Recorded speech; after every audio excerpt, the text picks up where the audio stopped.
We do, of course, Rick, every week get thousands of emails. Emily from New York has asked Karl this.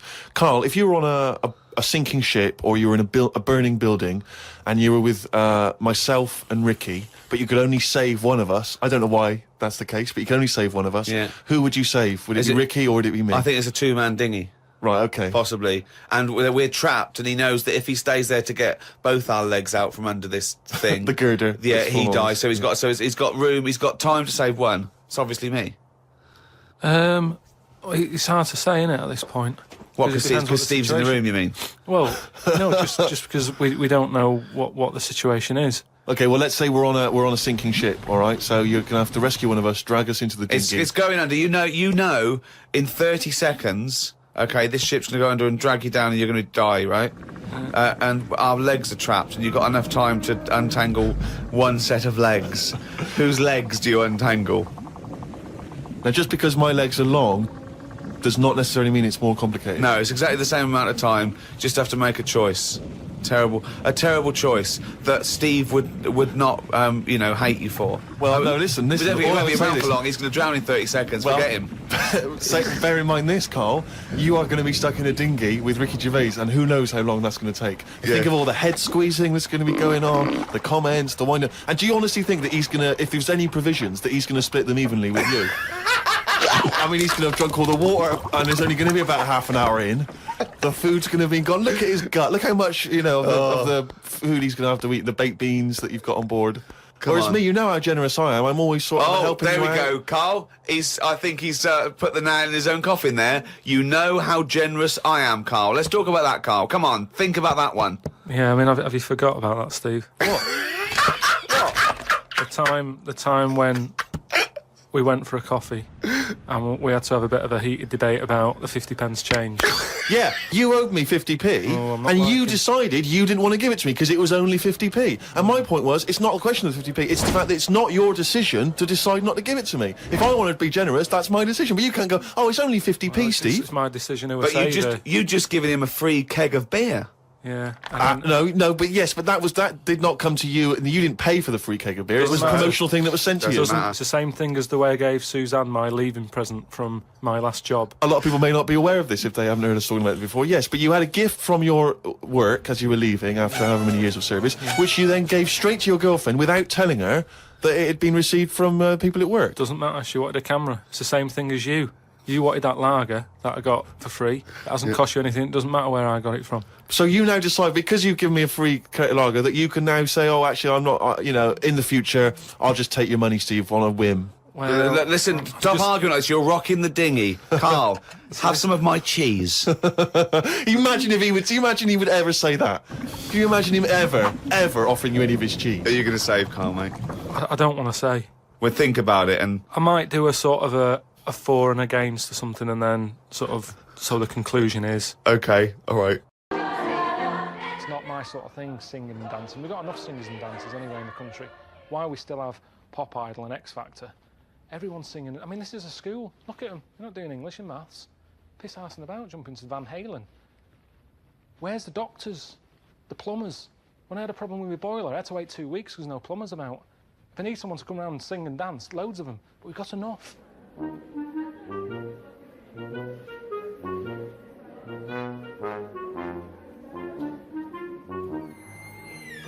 I haven't got a taste for it, honestly. This isn't like a big life-changing moment. Oh, Karl's finally found his destiny. I don't want to do this.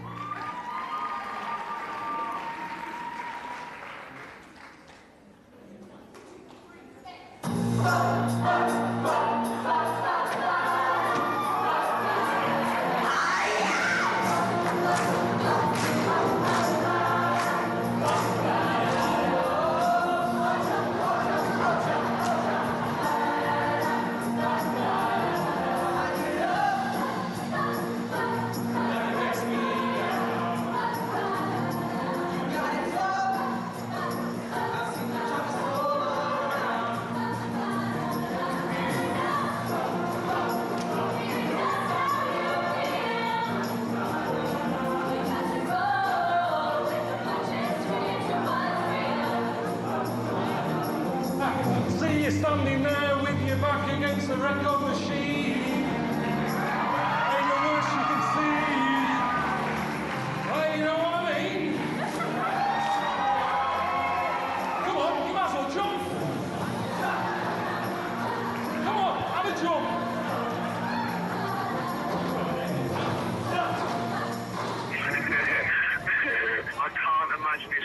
I've never been that embarrassed. Do you know how I always say to you that you give me anxiety dreams? I panic and stuff because of the things you set up. And that time when I had a dream about being in a toilet and you opened the door and there was a big audience looking at me having a shit. It was exactly the same feeling I had in my dream as that. I just wanted to wake up and for it to go away. It was shocking. And the weird thing about that dream, it's not particularly sort of Freudian or symbolic, right, as an anxiety dream, because I often open the door when you're having a shit to annoy you. That's true, actually. So, yeah. It's quite a justified dream. That's normal. Have a great time, man. I'll see you soon. All right.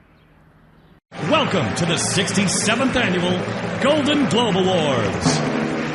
And now please welcome your host for the evening, ladies and gentlemen, Ricky Gervais. I want to do a proper job this time. I don't think I went far enough. Obviously not, because they invited me back. So I'm going to do it again, do a proper job, and I guarantee they will not invite me back. I honestly can't wait to do it. I'm going to go out there, guns blazing, like it's the end of the world. Just looking at all the faces here reminds me of some of the great work that's been done this year by cosmetic surgeons. The 7 wonders of the world. Truly mankind's greatest achievements. But there is one man who sees them differently. Are they the oldest thing on the world? They're not the oldest thing on the world. If that was on my road, the council would go, get that down. It's a death trap. I'm going to mention Idiot Abroad on Science. I'm going to mention the Ricky Gervais Show returning on HBO. I'm going to mention that I'm in the Muppet movie, Wind in the Willows. Steve's got a fridge freezer for sale. Any single women? Not necessarily single. Not necessarily single. Yeah. He's gonna steal Angelina away from Brad. Oh. Oh, I wouldn't want to be Brad when this guy walks in the room. See, if I was her, I'd rent another baby then, rather than... Because what would come out? You and her. What do you mean, what would come out? Jesus. Something magnificent. That would be on the Science Channel. I've had a couple. I'm not going to lie to you. Now listen up. I'm not going to do this again anyway. I want to do either such a bad job, I'm not invited back, or such a good job that I don't want to do it again. I'd like to say, you know, I'm better second time around, so I should leave it there if I do a good job or a bad job. I mean, but who knows? I mean, it's once a year and it's so much fun. It is an honour to be here in a room full of what I consider to be the most important people on the planet. Actors. They're just better than ordinary people, aren't they? Carl. What? What would you rather do, right? I sort of put you in a ball, squash your head, right? Tie your head to your knees, like that, right? You have to walk around like that, right? Until you're formed, totally formed. So that's like the rest of your life. Just keep that for a year in a cage, and your head's like this, right? You have to walk like that, going, right?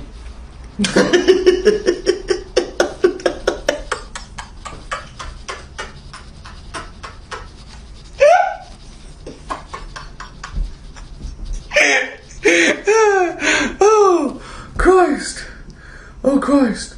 Or I do facial surgery on you, right? And you've got no face at all. I sew up your mouth and nose, right, and lines like that, right, and just fed with a tube in your stomach and a breathing equipment. So no eyes? Yeah, no eyes, no nose, no mouth, no nothing. I'll take your ears off, right? So you're deaf, dumb, blind. You're breathing through a little thing there. You're being fed straight into your stomach. And what's the problem with the head on the knees? Well, you're in pain. You can't use to walk like a crab everywhere. But I can still hear and see. Yeah. Love that one. Yeah. What would you do? What's the first thing you do when you get out of the cage?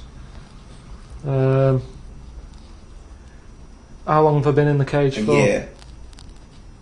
Just crying yourself to sleep every night. I'd call Suzanne, just warn her. What would you say? I'd just say, look, I'm coming home. Long story. Can you come and open the door?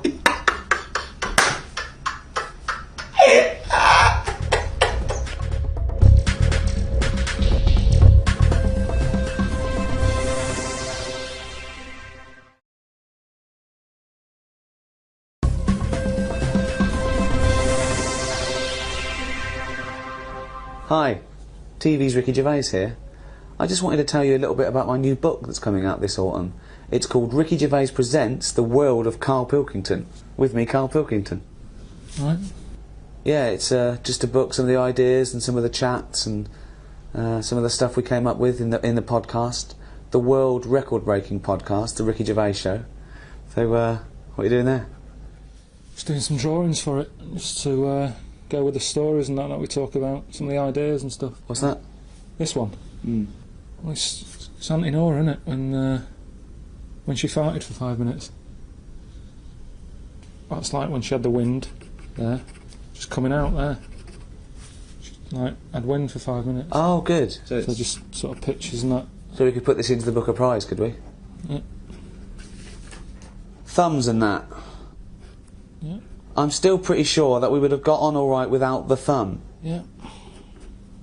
But if we couldn't, how about a thumb with one big finger? That works, doesn't it? It's just that idea I had. So now I went to school with. Yeah, well, there's a picture of them. The sort of two kids who had big heads. They also had like webbed hands. So they got by all right. They didn't struggle with stuff. So I just thought, you know, if everyone had hands like them, less fingers, less messing about. Good. Maybe Richard and Judy can include this in their book club. Put a baby in a room with no contact with outside world. Why? Well, just to find out if, you know, it becomes gay or straight or whatever. Do you know what I mean? Yeah. Is it the outside world that's making them gay or straight? Is it, you know what I mean? And how long would you leave a baby in a room? I don't know. How long does it take to go gay? I don't know, like 20 years or something. Oh, right, good. You're sticking a baby in a room for 20 years? Yeah, I mean, it's not, you know, feed it and stuff. So sure. Through the letterbox and that. Don't go mental. And what would this be for Channel 4, would it? If they want to televise it, they can do. But I'm just saying, just do it if it's not for the television. Good. Well, people are rushing to buy that book. That's Ricky Gervais Presents The World of Karl Pilkington. It's the sort of book that you'd find written in shit under the floorboards of a serial killer's house. Brilliant. Well, good luck. Cheers. Put my name to that.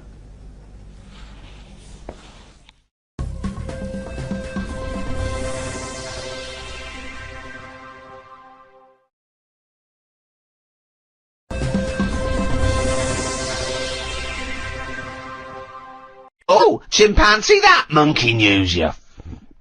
It was this bloke who was a builder. Oh, yeah. Right? And you know what builders are like? They sort of move about, don't they, from sort of building to building, just building. Well, yeah, well, once they've built it, the building's done and they move on to build some more. Building to building, just building, yeah. So he goes to his next job and that, right? Who does, the builder? The builder. Yep. He goes to like the new boss, building. the boss of this building, who's building it. Right. Okay. Yeah. And he says what unto him? Do you need anything building? Okay. Right. Yeah. So anyway, so he says, yeah, there's plenty of work and that going about. Yep. He says, we're working on this one here. He said, get going on it, like, there's your bricks and your cement and stuff, get on with it. Yeah. Any plans? Just build. Just start building. Yeah. Go up. They're getting on with it and stuff, it's all going well. Yep. But he notices that there's someone working high up, right, on the top bit. Sure. Because do you know, like, there's girders and stuff on these big buildings. Yeah. And he's still building the bottom bit, and which he's is still, weird. yeah, well, that's the way they do it there, apparently, just to sort of speed it up, work from top to middle, from top to bottom. Sure, that's in imaginary land. We So put anyway. the spire on, now we better do the foundations, Yeah. and then put some stuff in the middle to keep it up there. So anyway, he's saying to, like, the other workers, he's going, who's that up there? Who's that up Like, there? He's working on his own. Was it, what, the little fella, was he? And, The little hairy fella up there. Who's the little hairy fella up there with the hard hat? and the other fellas are going, look, you know, don't ask questions, you know, the boss decides who he takes on, we're happy to be getting paid here. Don't ask questions! Yeah. Well, I'll see him when he comes down. So he said, well, he's pretty impressive, you know, the work rate he's doing, the way he's getting from one girder to the other. Swinging, is he? He doesn't seem to be scared of the heights or anything. He said, no, just let him get on with it, you know, we work well as a team. Lunchtime comes, they're all sat there, sat on a little wall having the sandwiches, he's thinking he'll come down in a bit. He's just carrying on. Is he just still going? Still going on that, right? So the fella says to the boss man, he says, isn't that fella up there going to come down and join us for lunch? He said, like I said, mate, don't worry about him, right? So he said, oh, anyway, you've reminded me that he's up there. He said, he's doing a lot of riveting and stuff up there. he probably needs some more nuts to. Right, sure. And what kind of nuts is that? Is that nuts to food or? So he said, what nuts? He said, yeah, just there's a bag full of them there. Just put them on the hook, send them up, and he can get on with his job. So anyway, he picks these nuts up, right? Yeah. Just hooks them on. He thinks they're not that heavy, considering, you know, I mean, they're normally pretty heavy, aren't they? Like nuts big and bag of bolts and nuts, stuff. So anyway, he has a little glance in. Oh no, what's in there? Nuts. What, you mean nuts that you can eat? Nuts that you can eat. Oh. Right? So they send the bag up, and he's thinking, what's all that about? He checks him out, starts to stare, works it out. You can see that he's a little chimp running about. So he goes, I'm not happy with this. Why isn't he? Yeah. He said, all them Is out the there. boss sitting in a tyre? He said, all them lot out there might not be wise to what's going on here. He said, but I've clocked it, and you're sending nuts up to it. It's a monkey, it's not on. So he goes, look, you know, we're just all trying to earn a living here. He said, don't get involved in it. I'm happy to pay you, but I'm paying him. Don't interfere. He's paying him. And he's saying, look, I'm just not happy with this. It's not allowed. So the boss was saying, well, We to pay be honest, peanuts, mate, we get monkeys. he said, to be honest, mate, you know, he's a great worker. He's known for doing what he does. He's a good grafter. If one of you's going to go, right, I'm afraid I'll have to let you go, because he's been here longer than that. Yeah. He was made redundant. None of because that the monkey- happened. He was laid off. None of that happened. He's laid off from that. And that's where that saying about, you know, like there's a lot of tower blocks and that in America, it's like the chimp off the old block, is where... So that's monkey news.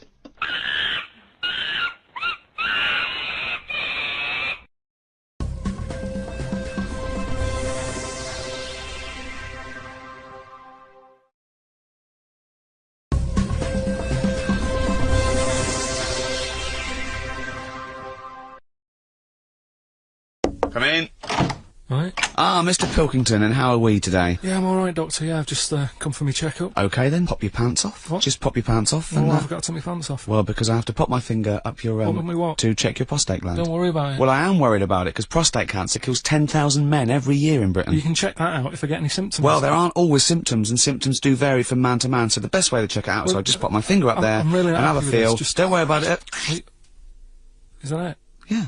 It's not that bad. I don't know why he was worried. You probably saved his life there. Does he have to be here? He's just a mate. Don't worry about him. He's just watching me at work. Prostate cancer is the most common cancer diagnosed in men. The chances are you know someone who's affected by it. To help make a difference, please donate now. Well, congratulations, Ricky. Much deserved, I'm sure. Thank you very much. Ricky, I just wondered if I could ask, you're the most famous comedian in the world, and yet despite your incredibly successful career, you're still able to give enormous amounts of time to charity. Shut up, embarrassing me.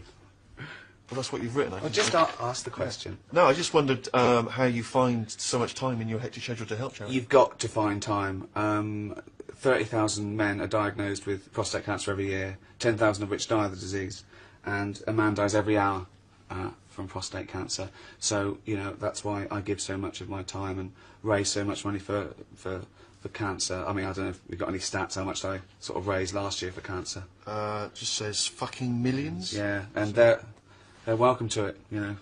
But I will say this, if I ever get cancer, I'm going to go into the nearest hospital and go, right, I paid for that machine, get that little bald fucker off it. Talking of little bald fuckers, Karl Pilkington. Right. Thoughts? Just one. It's 2006. Why are they still using the finger? Good point. Good question. Chris Martin from Coldplay, got a few questions for Can I you. wear your sunglasses?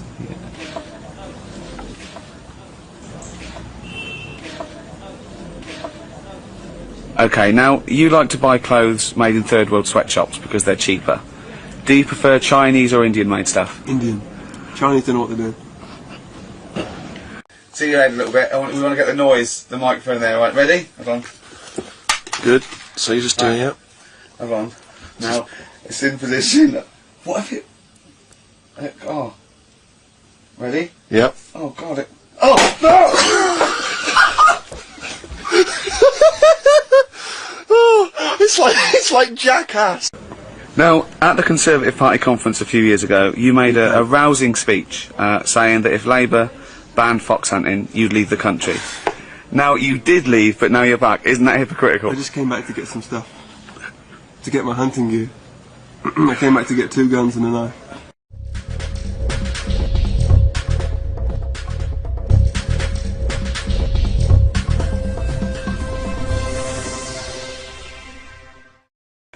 Now, what's the other question? No, you famously said you don't trust black people. Isn't that racist? I think racism is a state of mind.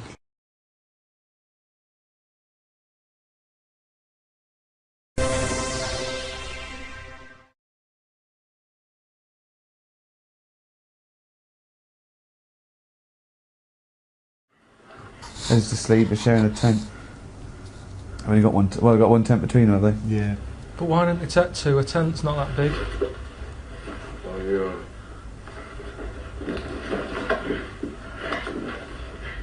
So are they fighting now, or what?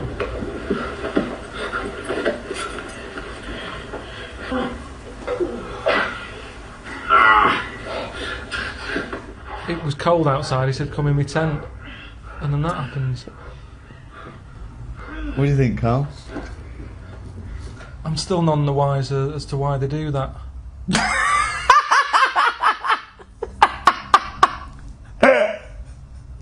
Are they both gay? I think if you have sex with another bloke, you're generally considered gay. If you're willing to pop your John Thomas up, John or Thomas, Yeah. I think you could be considered As a rule of thumb. What I mean is, if they're mates, they're going across the western, whatever it's called, right? Across the west, on their horses. They say, come in here, it's cold, don't be sleeping out there by that rock. Get in the tent. They get in the tent, there's still no mention of gayness. Then, one of them does that. I know. Well, I don't know. It must have been planned, is what I'm saying. No. How do you know what your job is? No. It's What not do you mean, like how do you know what your job because is? a man and a woman, it's like, well, we know what we've got to do here, but with them, there's different options. So how did they know what the job, whose job was what? Are you saying how did they know who was on top, so to speak? Yeah, because it all happened pretty I think quick. you fight for it. I think it's first dibs, isn't it? Like bunks, like bunk beds, isn't it? I don't know the rules. I don't know what the rules are. I don't know what the rules are. But then what happens then, Steve, after that night? Because of the difficulties and constraints of the time in which they live, they have to live a lie. So they both get married to wives, but they maintain their love affair across the years and the decades. Yeah, but don't the wives get suspicious when they keep saying we're going camping again this weekend? Well, you're very right, they do. But you wouldn't suspect a cowboy, would you? Except the one in Village People. Yeah. I thought he was the only cowboy. He's fairly... That was a little bit iffy. Yeah. I don't know. He hangs around with a Native American who's normally the antithesis of the cowboy. The cowboy and the Indian, they hate each other. They hate each other, yeah, I know. But Yeah. they're hanging out. So are you going to watch the rest of the film now? Is it whet your appetite?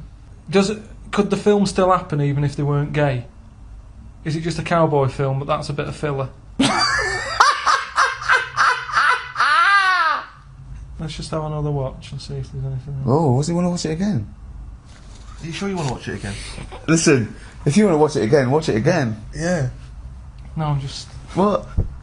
But no, if you want to watch it again... If you want to watch it again, watch it again. Don't be afraid. Don't be afraid to watch it again. If you want to watch it again...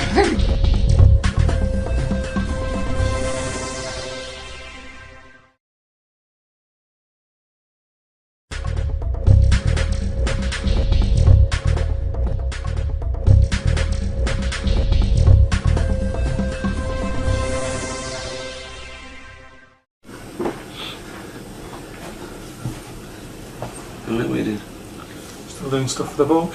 So just... The World According to Karl Pilkington. Yeah. You can buy that now, pre-order it on Amazon, can't you? Yeah. Or wait till September 18th. Pre-order it now. Right. What's that? That's me. Just I'm stuck in a spider. You said, about what would you do and all that if you were stuck in the body of the spider. Alright. So I said I'd just have a sleep. So there I am, just having a kit. Got a Okay. sleeping bag. That's the thing about if you cut off an head, the body lives for like about a minute. Doesn't. No, it does. They did a test, didn't they? No, no one did a test. We've done it. Got freaks. My favourite freaks. Oh, right. Oh, that's a lot of people want to know what your 5 favourite freaks are. I'd buy a book about that. So number 1, the Elephant Man. You know that. There he is, with his buns. Number 2, Pillow Man. Yeah. 3, Siamese Twins. Annie. Mm. 4, Three-Legged Juggler. 5 pig-faced women of Manchester Square. They're not in like that isn't in an order that I want to see them or anything. They're all as good as each other. Okay. So maybe if you're a freak and you want to meet Karl, would you want to meet a freak? If we could, there's 6 billion people in the world. Must be somebody like this that wants to. Would you want to meet the Pillar Man? Yeah, he'd be all right. But how's he going to get in touch? Siamese twins, I don't like because it's 2. That'd be trickier. I don't think. What if one of them liked you and the other one didn't? He couldn't stand you. Yeah, one was like, I love Karl Pilkington, he's brilliant. All right, Karl, you coming out? Yeah, but I wouldn't want to put them in that situation because I can go home. They're still bickering. So yeah, I don't want to meet them. 3-legged juggler? Yeah.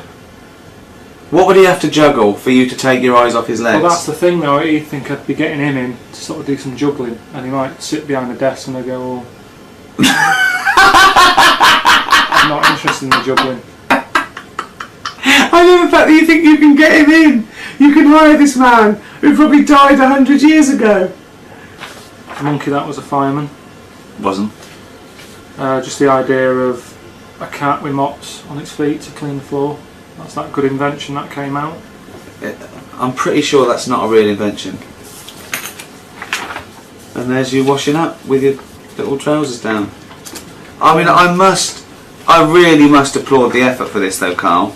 That's because really most, no offence, sort of dimwits, morons, cretins, idiots, they think all this shit, but they don't bother putting it down. Yeah, and they certainly don't bother colouring it in. So well done. I think it's a brilliant book for anyone who's got, you know, really nothing else to do, or feel that they're sort of giving to a worthy cause.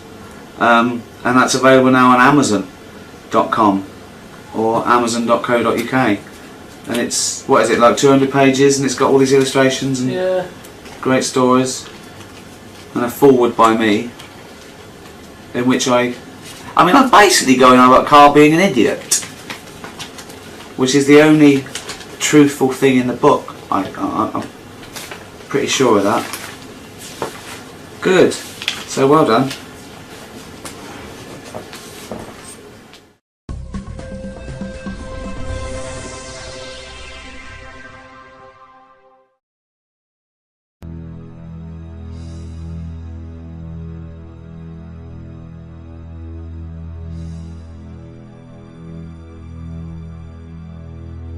Have you ever been in a hospital when it's been shut down, or a school when there's no kids in it, and there's that sort of bad atmosphere of like weirdness? Yeah. Right? For the sake of argument, yeah. We're wandering about and I say, oh yeah, what's in this room, right? And all the floors are like a wreck and rotten and stuff. Oh my god. There's a little sign there, right? And I go up to it and it says, flies this way. So I follow the arrow, which goes to this corner where there's a shelf, about 3,000 dead flies on it, condom stuck on the top.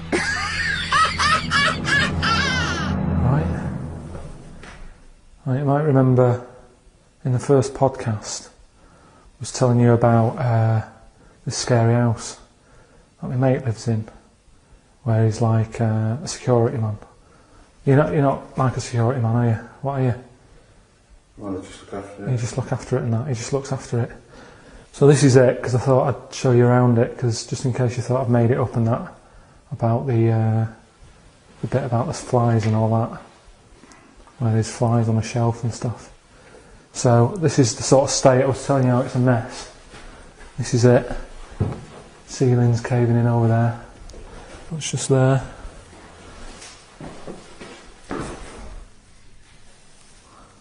Pair of pants.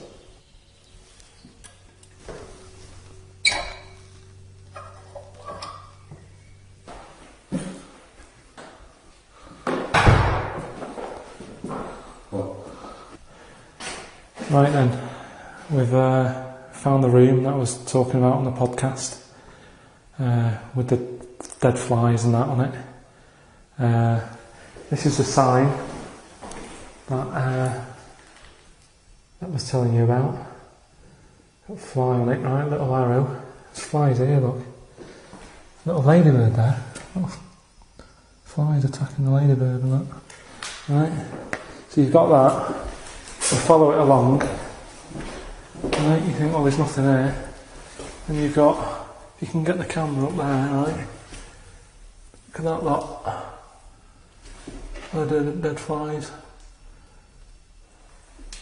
I'm just showing you this because some people have said, oh, you made it up and all that. But there's no way, just for the sake of the podcast, I'd go around collecting that many dead flies. There's a condom as well that I was talking about. Weird, isn't it?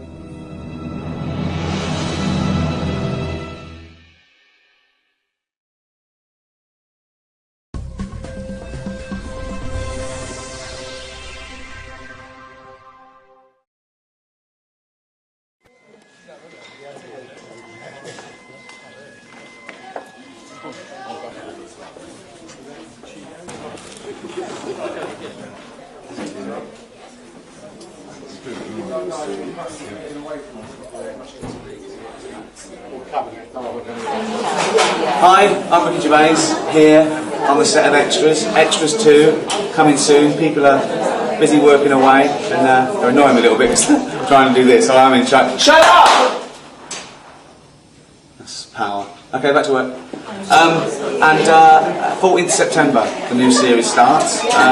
We're here filming a scene for the final episode, actually. I'll show you around, shall I? Okay.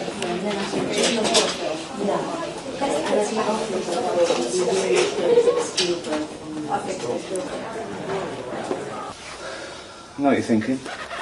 What hospital are we filming in? It's not a hospital. She's not a real nurse.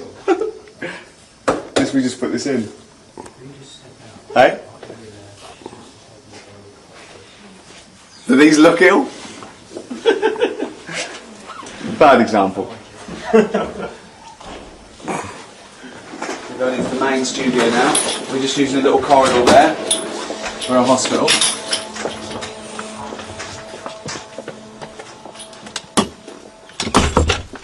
Ooh. Oh.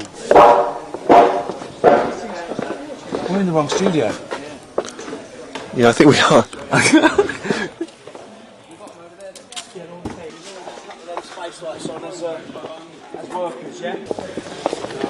Oi oi, who's this little face? Excuse me. Yeah, can I help you? It's Robert Lindsay off My Family. Well, not just My Family. Citizen Smith GBH. Repeated soon on E4. One of the best drama series of the last 25 years. What are you doing here, Robert? Well, Why am I here? I've been asked to work with you two. That's an exclusive. That's not out. That's something the papers haven't got. Robert Lindsay's in Extras as well. There's a little bonus for you.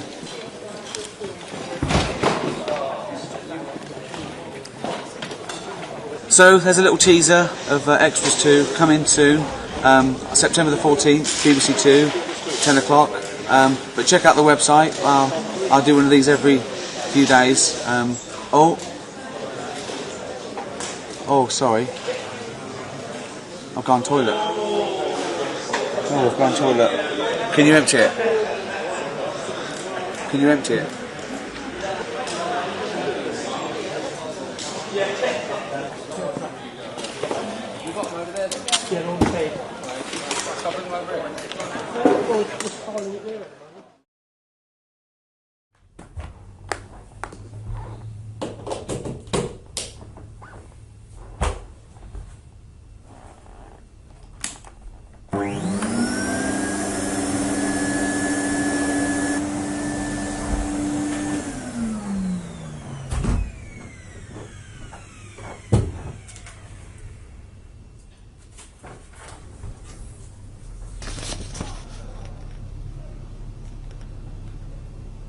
Don't know how he's getting away with this. Listen to this, right? Crudge evolved bi-goggles at one end and Flagy-plays at the other, right? Eventually becoming Whittles. Some Crudge went on the other way, developing a uniflap and becoming a Sploon. Sploon grew into Flunts, and Whittles branched out as Scruddlers and Wumps. So I don't understand why people want to read about these sort of made up animals when there's weirder stuff than this knocking about anyway. Do you know what I mean? Like I read something about a crab that what it does, it's born, right, and then it's floating about in the sea, and it spends its days looking for a mussel. Do you know, like the mussels you get in the sea? It spends its day finding one of them that's got a little gap in it, gets in it, that's it. It's done its sort of life's job. It just gets in the mussel and stays there. So that's pretty weird. Do you know what I mean? You don't need to sort of invent a sploon, a spluff and a wumph. The Moulon. It's the most intelligent being on the planet. It believes that all life is precious and never knowingly hurts another flanimal. The saddest sound in the universe is the whimper of 1,000 Moulons when one dies. Do you know what I mean? That's quite sad, isn't it? It's like whale noises, that, isn't it? Because they say, what do they say? Like how a whale, if a whale's crying, another whale can hear it from miles away. Which must be well annoying, because I think, like, say if you're a whale and you're sick of hearing things crying, you'd travel miles to get away from that whale that's crying. But then as you're going away from it, the chances are you're going towards another whale that's crying. So you can't get away from whales crying.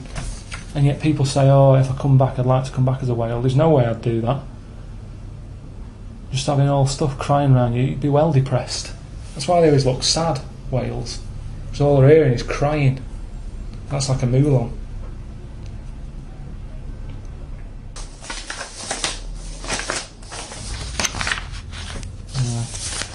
I don't know what order this was in. Not that it matters. You know what I mean?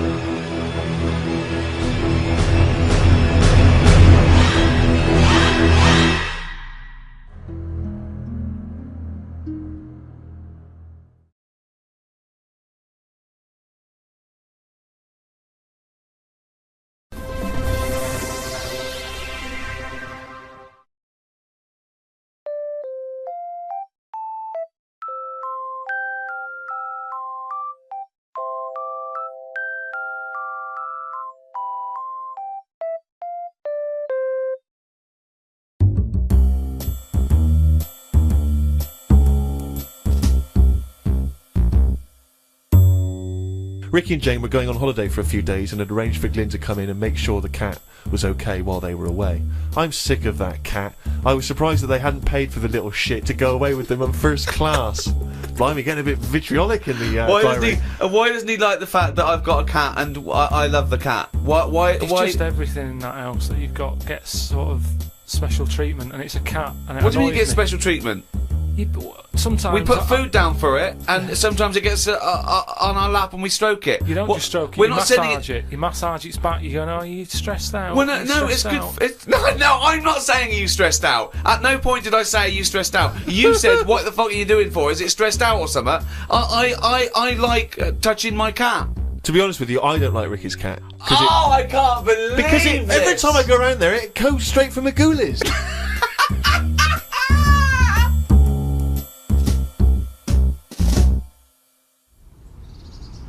I just don't like it. It thinks it's it. Do you know what I mean? The way it wanders about and that. If it owns the joint. Jonathan Ross gave it in. I reckon it was Jonathan Ross's cat. And he got sick of it. Oh my god. No. You know, he got sick of its attitude. And then luckily, like, Ricky's old cat died. So he knew Ricky needed a new one. Palmed it off onto him. That's the last we'll see of that cat.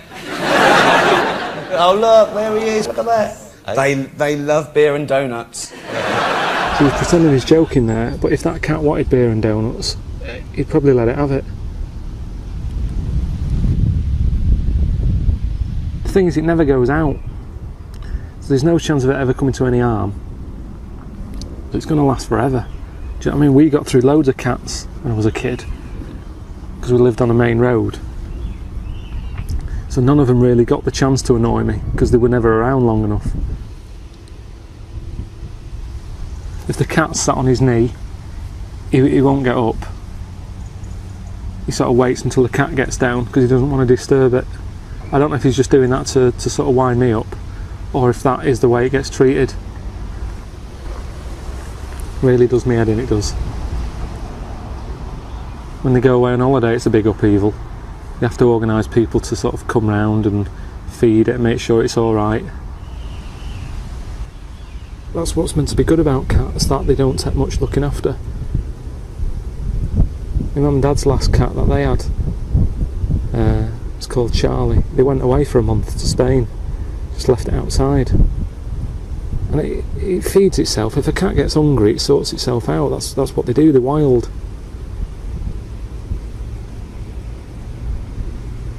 I mean, it had lost an eye by the time they got back, but it didn't go hungry. Sick of it. Hello. We've taken time out of our busy schedule to tell you about the new series of the Ricky Gervais Show. It's coming soon, in fact very soon, August the 22nd. It's another 6 half hours of drivel, available on iTunes and Audible, and we've got loads to talk about because we've just been filming the new series of extras, which is, you know, turning out fantastic. Well, that's not for us to say. Wow, it's us that's talking. I'm telling you, it's brilliant. No doubt win all the awards. Well, we don't do it to win an award. It's not, no, we don't do it to win an award. We do it to win loads, particularly the American ones. Brilliant, so look forward to that as well. But anyway, the Ricky Gervais Show, featuring me, Ricky Gervais, Stephen Merchant, Hello and, there. of course, Karl Pilkington. There he is. All right. So, yeah, we've been working with the likes of Orlando Bloom and Chris Martin from Coldplay. David Bowie, Sir Ian McKellen, Daniel Radcliffe. So we've got a lot to talk about, haven't we? We've got a lot to talk about. And Karl, it's been 3 months. So have you got anything to talk about? Have you been doing stuff? Yeah, I've been doing loads of stuff. Yeah. Yeah, well, you say that. The reason I ask is because on one podcast, your entire week's events consisted of going to the cobblers, and that made it into the diary. So, have you done anything interesting? Yeah, just doing loads of stuff. Yeah.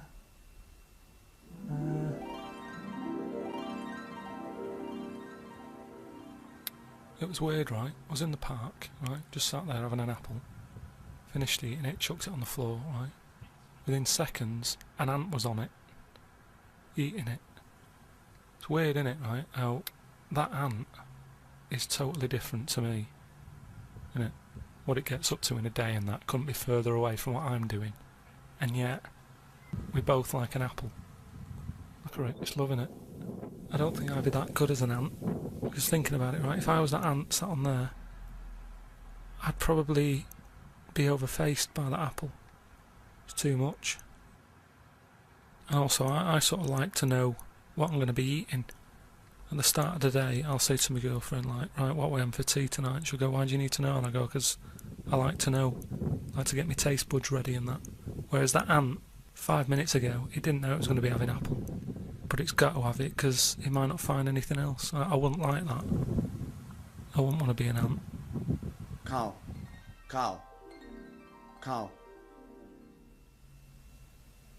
What are you thinking just then? Just thinking of stuff that I've been up to and that. Daydreaming, more like. Nothing wrong with daydreaming, Steve.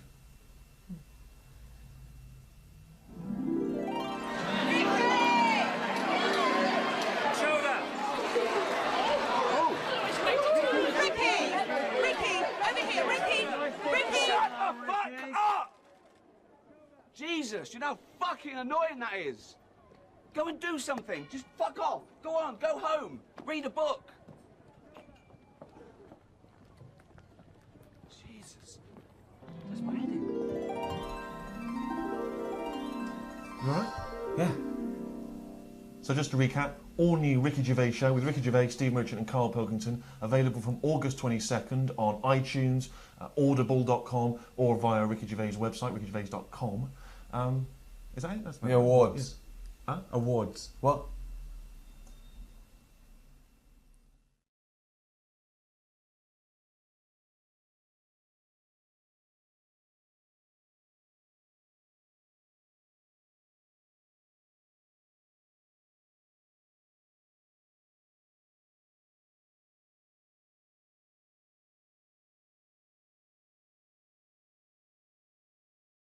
What I'm saying is, right, there's now too much choice. Whenever you get a menu in a restaurant, it's not like, oh, right, what is there? Yeah, I'll have that. There's too much. It's like a book now, isn't it? And you look at it all. And then you've got to that point now that people are even taking a risk when they're eating. What do you mean? You know, in Japan or China or something, they're eating that fish that if it's not cooked right, it can kill you, right? Yeah. Not worth the risk when there's so many other fish. Yeah, I agree. Why have mackerel, have a bit of cod or whatever. Yeah, as soon as there's a risk, take it off. Take it off I the menu. agree. I totally agree. Not worth it. We've got a fish that might or might not kill you. Well, is there anything that definitely won't kill you? Yeah, but a chicken won't kill you. I'll play safe then. I'll have that. I love that. I love the chicken. That's what I'm saying. It seems to be the trend at the moment for people to eat things that you shouldn't really be eating. Octopus. They say, oh, it's best if you eat them alive or something, right? And there's been stories of people who've been eating them, and because they're still alive, the legs are like, you know, you get round the neck and what have you, inside, and they choke you. Why would you want to eat that? If you're going to eat a live animal, don't eat one that's got 8 arms that can get hold of your neck. I could understand that if we've run out of everything else, right? Alright, what's left? Octopus. Go on then, I'll have a leg. But there's no need to be eating that at this moment in time. I hadn't had pasta till I was about 24. Now kids are having all this stuff. We're away for a weekend a couple of weeks ago. Sat in a restaurant. Some kid asked for sorbet. He's only about 11. Just the amount of juices they've got now as well. When I was a kid, it was just you just had the one choice. You had orange. Now you look at it, it's like you've got apple juice, you've got pineapple, cranberry. I saw a carrot juice the other day. Out of all the bits of food that are out there, I would not think about getting juice out of a carrot.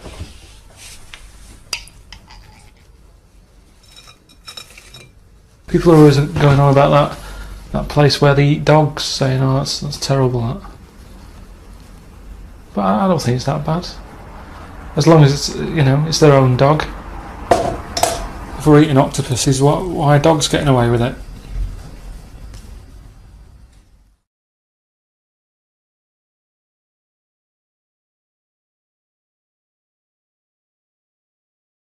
Excuse me, I don't suppose you've got a copy of The World of Karl Pilkington, have you? No, sorry. It is rather new. The World of Karl Pilkington.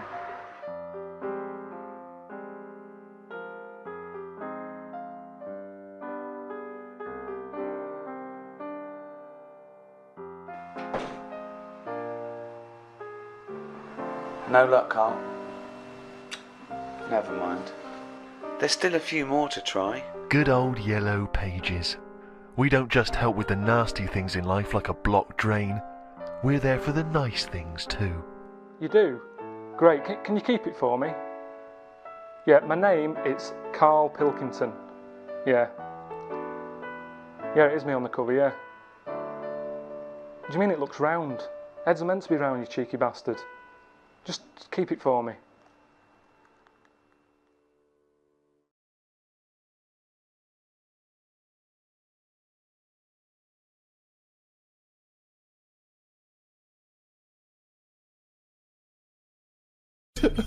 Right, look at it like this. Jesus. Look, I see it all the time now. Go on. You go, where are you going, to someone?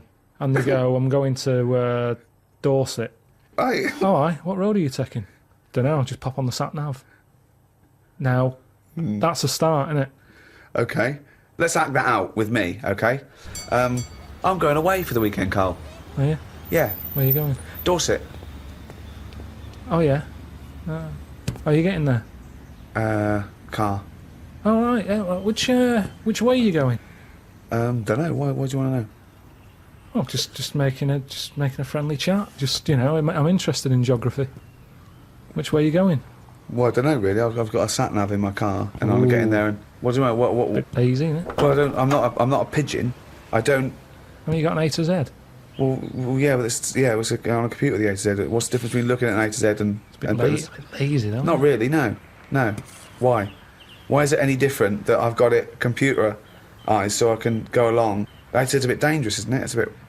Don't go to A to Z when you're driving along. Clive, who are you talking to? Because we need to hit the road. We need to get going. Well, it's this fucking idiot who wants to know what road I'm taking, which is a fucking boring thing to ask. Anyway. Sorry, who is this twat? Because we really got to get going. He's a fucking dickhead. I think he's an A to Z salesman by the driver. I mean, we'll just tell him we're using the sat nav because it's the quickest, most efficient way to do it. It's the quickest, most efficient way of doing it. No, but look what's happened. Who the fuck are you? Would Columbus found America if he'd had a sat nav?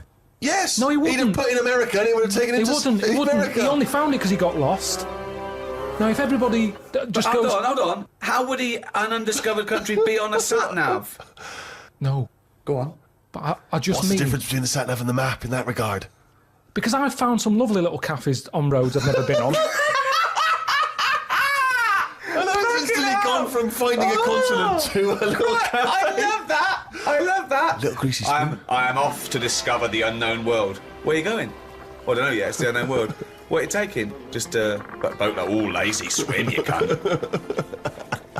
I love the fact that he's so Luddite now, he's annoyed at the sat-nav. I mean, you'd have probably given Columbus a hard time. Oh, got a compass. Don't you know where north is, you twat? I just think there's something in being lost.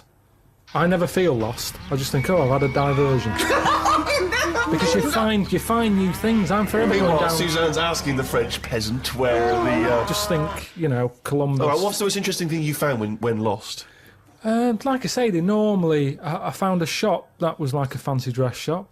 Amazing. Do you need fancy dress stuff? Dressed up as Columbus, went and bought a sat-nav, went to Dorset for the weekend. You never go out. Why do you need a fancy dress shop? That sounds like the one thing you would hate is fancy dress. Yeah, but I like looking at they have like a space helmet in there. Right, so you found a fancy dress shop. Where are you supposed to be going that you had time to get sidetracked and go in a... I think I was going to a meeting.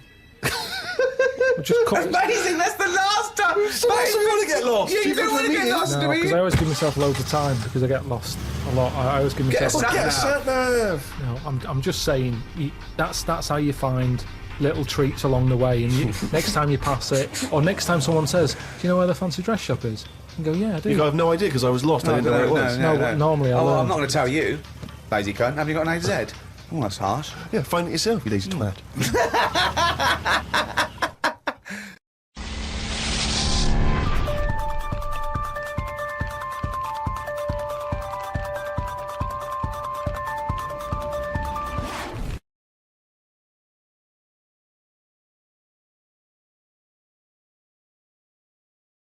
What would you do, right? If you run a business, right, your business could go under, right? It snows a bit. You got 10 employees. You're paying them well, and they go, I can't come in today, Carl.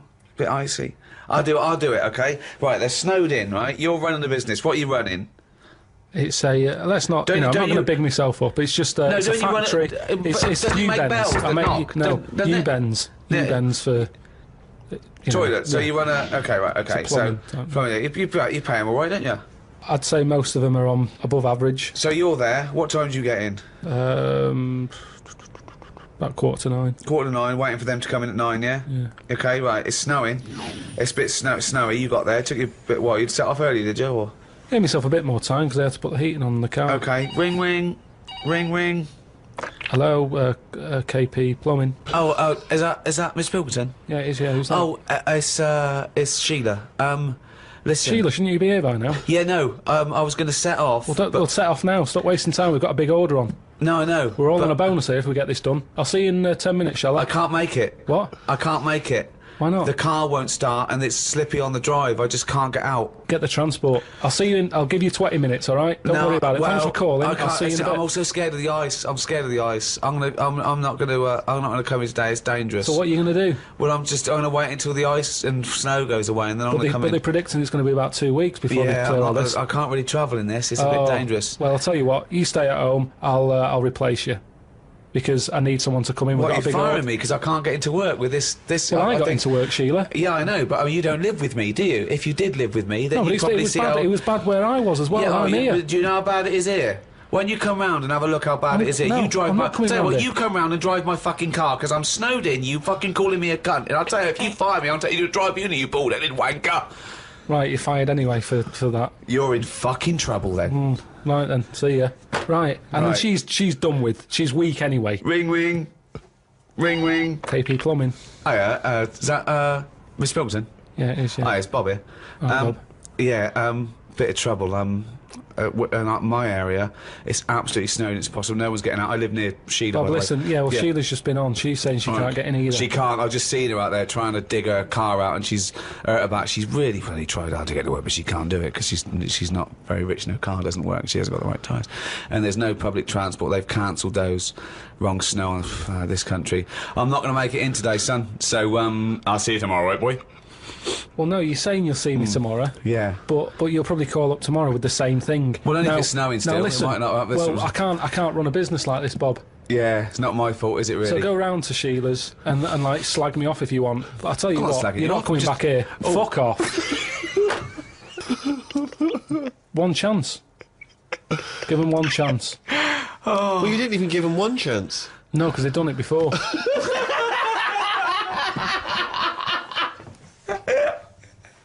Oh, fucking hell. Just annoys me.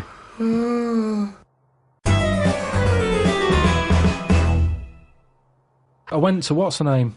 Harley Street. I went for a checkup. And, like a medical. Posh, you know Harley Street, it's like it's the top doctors, isn't it? I've never been before. Yeah. All posh buildings and that. Went up to the counter. I said, I see the doctor. They said, name, yeah. Give us 10 minutes, go and wait in the waiting room. Dead posh waiting room. Dead fancy. Big leather furniture and that. Yep. Loads of magazines. I mean, like a newsagents. Yep. In the middle of the room on a table. Loads of them. So I'm looking through and there's the top quality ones, your Esquire, GQ, Classy, Yacht Weekly, all that. Country Life. Boys. Boys? There's one there, yeah. Boys. What's that? Right, lifted up like the one on top of it. And it's like Boys with a Z. Two fellas stood there. Looking, sort of Italian looking. Yeah. Right. Dungarees on. No shirt though. No shirt, just dungarees sort of unbuttoned, hanging down a little bit. Sure. So no one else is about. I'm never going to buy a magazine like that. You're going to tell us you looked through a magazine? I had a little look, just because I thought, like I say, it's one chance. You're always looking to learn, aren't you? You're always looking to learn. Yeah. Always open. There might have been something in there that I go, right, I get it now. I understand why they like doing that or whatever. Yeah. Right. So she said I was going to, 10-minute wait. I can have a quick flick through. Picked it up, had a look. Still none the wiser. Why? Well, what did you see when you opened it up? Just loads of. Like I've said to you before about, I don't know why you like looking at knobs when they've got one of their own. Right. There's no surprises there. You're not going to go. Oh, sure. Yeah. Nice. Some had like car oil on the face. Knob out. Yeah. There was someone sat on one of them square things of hay. Oh yeah. Sat there, like sort of sat on it, straddling it. Yeah. That must have been uncomfortable. Again, knob out. Yeah, just looking like it's normal. That's crazy. No farmer walks around like that. What's the other one? There was motorbike. They always like them. Yeah. No, I'm going through and then like the content is all puns. Right. Everything was to do with knob. Right. That's the only bit they're interested in the male body. Look at this bloke straddling this huge throbbing thing. The bike's not bad either. Yeah, all that. Yeah. Loads of them. It was just cock. Just 100%. Like, let's just talk about the knob. That's a good name for a gay magazine. 100% cock. 100% cock. Did it not at any moment sort of maybe slightly unnerve you that the doctor might come in and see you reading boys? No, because I wasn't. What about if I walked through? Because I remember once when you were in hospital about to have a tube going down your knob and you were sitting in your pants with stockings on and I walked through and you were horrified. So what if I'd have walked in then and went, Carl, what are you doing? I would have just said, look at this. Look at this, it's free. And I said, why did you bring that with you? No, I would have just said, look, does it look like I brought it with me? Look at this. Yes, it does, because you would never see a gay magazine in a doctor's waiting room. So I think you bought that and pretended that it was there. That's the thing. I was amazed by that, because there was no, like, you know, there was no Mayfair or anything. They just catered for, like, if you wanted a bit of knob action. It was really, I could have complained. Sure. So if you're going to have this, where's a bit of the other? Yeah. You had a bit of this, where's a bit of the other? I know one of the things that they had, and I thought, they're really struggling with, like, ideas. They had a Sukoko. As in Sudoku? Yeah. Sukoko. Surely Sudoku is better. No, because it was like Sukoko. Yeah, but it's dick as well. Subdico. Yeah. What, and it was still a Sudoku-style puzzle, but it just had that name? Yeah. Yeah, it's just everything. It was just Sudoku, but called Coco. That's amazing. That is amazing. Now, if I was gay, do you know, like, let's have a game of Lubo. Let's have a game of Knobopoly. Noberation. Noberation. Let's have a game of chess. Cock.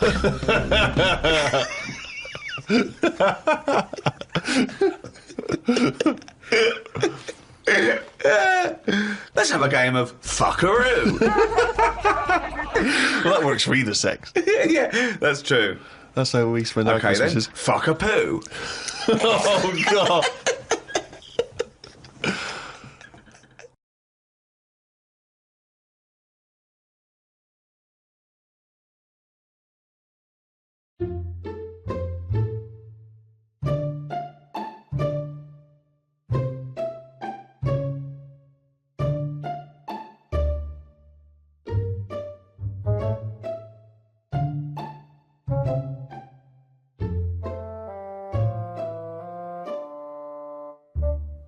So in the final chapter on death, you go to Accra, is that right? And you kind of... Accra in Ghana, Accra. Yeah. And this woman's died, this kind of local figure. Over there, death is like the biggest bit of your life. It's almost like you spend more money on your funeral than anything else in your life, more than your wedding, more than you sending your kids to school and everything. That's what life's about, having a brilliant send-off. And it's healthier to have that attitude, I think, and I don't know. I mean, I think I am pretty good knowing that, you know, I know that I'm going to die, and I'm pretty good at accepting it. And for me, that's what makes life good, really, knowing that it's going to end. When I was a kid, Pac-Man was a massive game. Kids watching this will go, what's Pac-Man? But it's a game in it where it's a man eating like that, and it makes its way around a maze eating... In fact, here's a little... This is interesting. Oh, yeah. Can you remember the noise of Pac-Man as it's going round? I don't think I can, no, go on. Put your finger in your ear and push it in and out. Oh, yeah. That's the noise. Oh, yeah, you're right. That's what it's based on, I think. Is it? Yeah. That's brilliant. But anyway, so Pac-Man is just being chased about by ghosts, and you've got to run away from the ghost, haven't you? And, you know, that's kind of his life. And you get 3 lives. But when I was a kid, I typed in a code. Oh, yeah, yeah. That meant I'd have everlasting lives. Yeah. And even then, I remember I played it for, 45 minutes before I got bored of the endless amount of lives. But that was a point, I think, when it made me realise that living forever isn't all that. Because for Pac-Man, I think his most happiest time was when the game was over. It wasn't being chased anymore. His whole life was spent being chased, a bit like lives are for us in a way, and it's always someone mithering you for something, you know, and he got in the corner and he had that tablet and that made him happy for, you know, a few seconds, and again, that's like human life, innit? You might sort of have a holiday or something and that lasts a week and then it runs out and then you're back to being chased about. And it was that fact that, you know, it was lasting forever. I worked it out then. So if you could have a cheat code... For life, don't do it. So there you go, That's death. You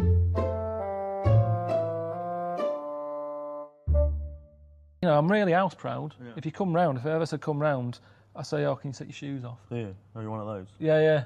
Yeah. Straight away. Shoes off. No matter who it is. Really? Yeah, the gas man, he hates it. I bet.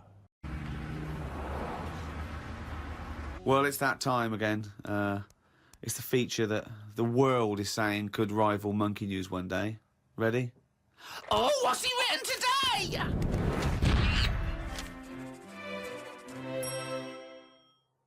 Well, Carl's diary. You didn't Yeah. explain what it was. Sunday, got up. Sunny day, so I went for a walk in the park. There was a bloke walking down the street who was whistling some kind of annoying tune. He seemed quite happy with himself. Do people only whistle when they're happy? I don't whistle very much. It's a good point.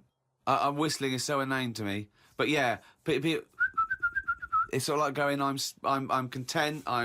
It really is that thing that if they go, you go, well, Mr. Mellows, I'm afraid I've got some bad news. Not only has your wife died, but you've lost the house. Thanks, Doctor. Wouldn't happen, would it? No, It doesn't you seem don't right, does whistle it? when Yeah. you're sad. The other place you hear it, of course, is changing rooms. And that's men going, I'm whistling, so I'm not looking at your cock. How could I be? I'm concentrating on whistling. The lake was frozen over where I was walking. The ducks looked worried. They were sat on the edge of the lake waiting for it to melt. Were they, Carl? Yeah, we just sat there looking, sort of going, oh, what's going on? I don't know. How long is a duck's memory? Because I wondered whether they're going, this doesn't seem right, but I don't know why. I asked Suzanne why ducks don't use their wings much. They seem to walk and swim more and don't bother using their wings. Suzanne said she had to call her mum and dad, so I never got an answer. The old excuse. Yeah. Suzanne, oh, I can't talk now, Carl. Gotta phone my mum. There was a marathon-type run going on in the park. It reminded me of the time when we were moving flat. It was the day of the London Marathon. Me and Suzanne were walking down the middle of the road, taking some stuff to our new flat. I was carrying a lamp and a kitchen bin. People were clapping me, thinking I was doing some kind of fun run.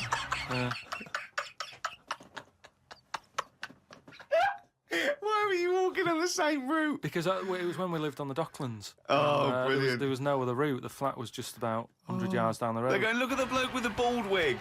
He's carrying a lamp and a bin. Took a bag of old clothes to Oxfam. It was just old T-shirts and a couple of jumpers with holes in it. I don't think anyone will buy them, but the Oxfam is closer to the flat than the wheelie bin is. On the tube on the way back home, saw an advert for a book about a woman who works in a funeral home. She went into work one day, she goes to work on a body, she takes the sheet off of one of the bodies, and it looks exactly like her. This is called a doppelganger. What's a doppelganger to you? It's the thing I read about him ages ago where someone was walking down the street. Yeah, and he sees someone who looked a bit like him. And no, this was weirder than that. Go on. He remembers, like, going down that street as a kid on his bike, whistling.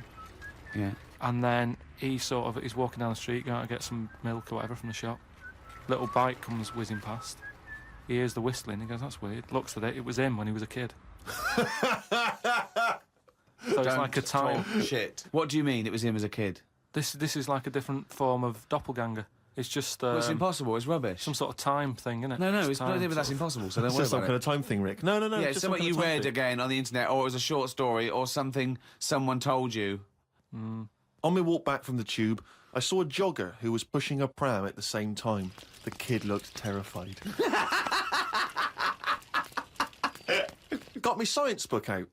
It said that the static you get on the telly when a channel isn't tuned in properly is radiation that is still knocking about from when the Big Bang happened. I thought about the Big Bang and wondered if it was really a Big Bang or did it just sound louder as there was no other noise to drown it out. Good point, isn't it? Carl's diary, Rick, never ceases to amaze. Oh, well, it's that time now. Yeah? It's the big one. Oh, chimpanzee that monkey news! Right, there was this... Monkey? This fella, right, who he had a problem with his eyes, right? Yeah. So he goes to the doctors and he goes, I've got a problem with my eyes. And he goes, yeah, they're bad then, right? He goes, it was in America, you know, like how you have to pay for medical stuff and all that. Mm. And the doctor said, oh, if I fix them, it's going to be like 10 grand, right? Mm. He's like, but I haven't got the money, doctor. He goes, well, I can't help you then. You know, there's a lot of people with bad eyes like them. Can't do anything for you. So he goes, oh, it's getting worse. I can't do anything.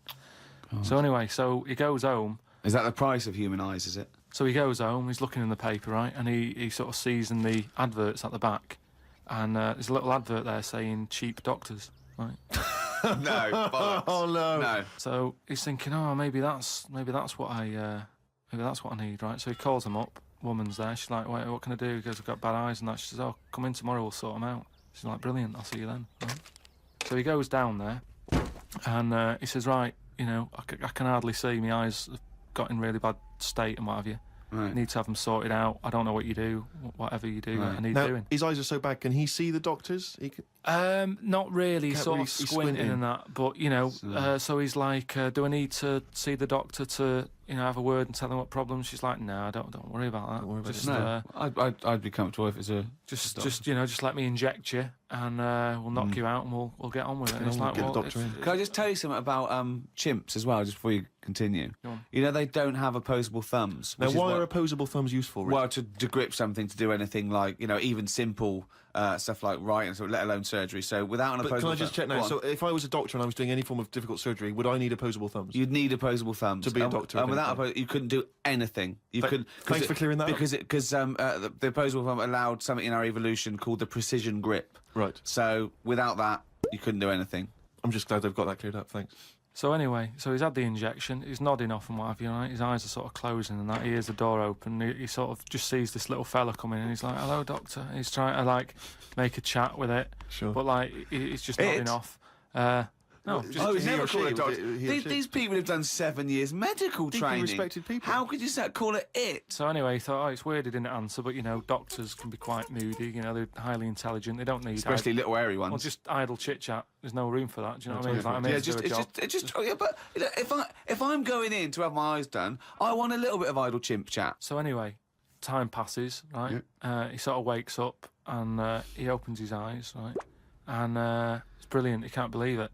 Eyes are perfect. He's had the op. He can't believe the sight. He's like, nurse, right? And the nurse comes in because I can't believe it. This is brilliant. I've never had this such good sight. Do you know what I mean? Even when I was a baby, Yeah. and my eyes were new, Yeah. I didn't see this good. Great. So she's like, well, you know, that's You what, realise the nurse is a panda. that's what we do, right? So he said, right, so can I just see the doctor and just say thanks and that? She's like, well, to be honest, you know, he's specialised in what he does. There's a lot of What work. a load of bollocks this is getting. Please. Where did you get this from? No, come on, let's hear the end of the news. There's a lot of like operations he's got to do. Yeah. So you know, leave him to it. He's just having a kip. You know, I'll let him know that you were grateful. You know, pay us a check. Off you go. Go and enjoy looking at stuff. Yeah. So he said, no, I just what's wrong with that? I just want to see that. She's like, that's no, fine. leave it. Just leave. Yeah, exactly. Leave it. If And he he's says like, pay yeah, check. but I can't. You know, I want to thank him. So he's done such a good thing for me. So they're getting into a bit of an argument and what have you, and the voices are raising, right? Door opens. We're going to wake the doctor up. Well, that's what they did. They woke it up, right? They woke So- it up. It? So the door opens, right? Little monkey comes out, Oh. and he's like, "What's going on here? It's a hospital. Why is a monkey knocking about?" Yeah. So the woman said, "Well, what do you mean? He's the doctor." Right? So he's like, "You are having a laugh, aren't you?" She goes, "Look, don't complain. Your eyes are sorted. Yeah. You know, the doctor's done it. What's the problem?" He said, "Well, if I'd have known that, I wouldn't have come here." She said, "Well, what do you mean you didn't know that?"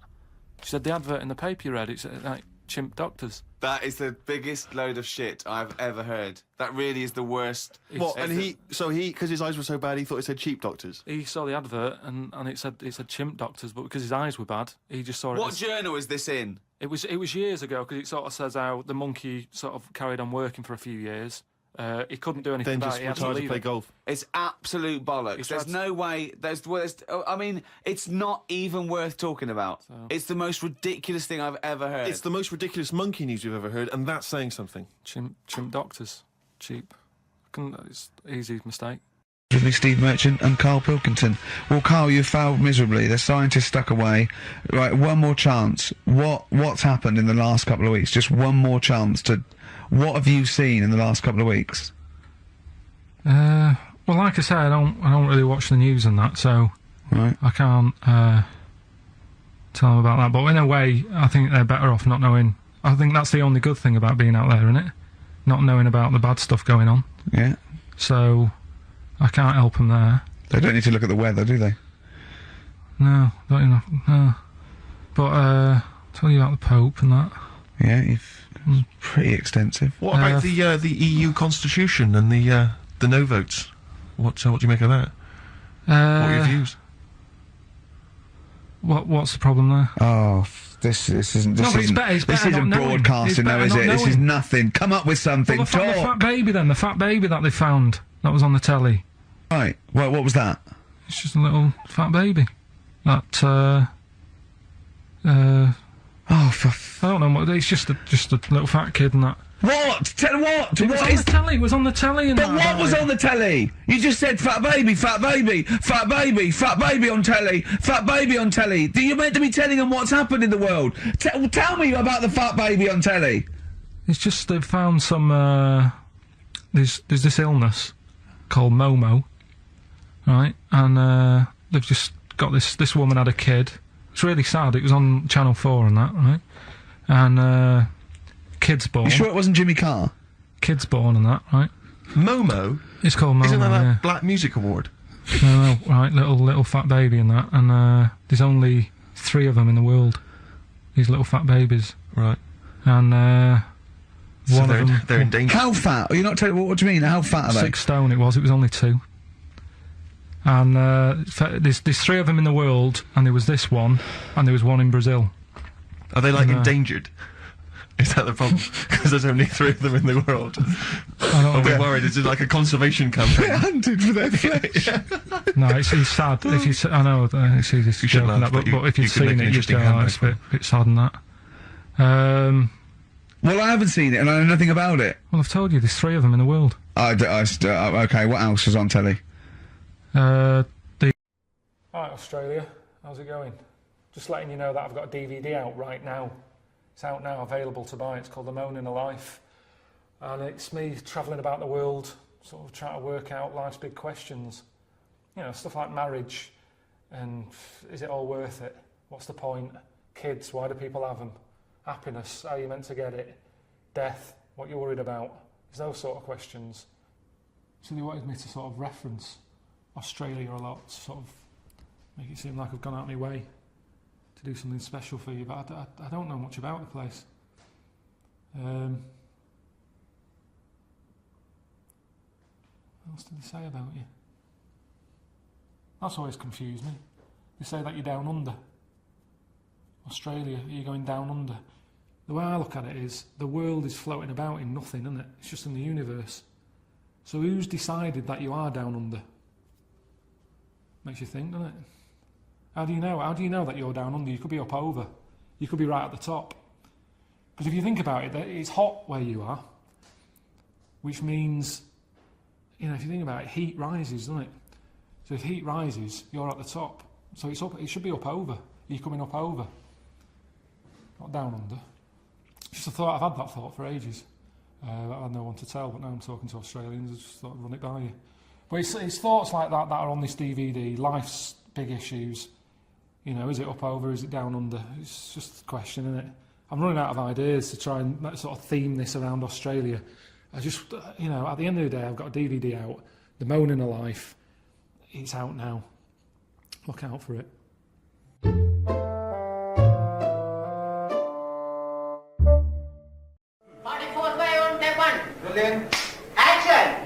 हाँ मैं मालूम है हाय कि बारे में कायदा कानून नहीं है पुलिस इसके बारे में कई कार आई है अरे स्कॉटलैंड यार्ड की पुलिस से कम नहीं ना है Bihar police Scotland Yard? Yeah. Hamko Malumi Huahe. Kibahami. Jungle Raj Sheltaha. Kahi political leaders ka. Bayan Hamamahama past. Good.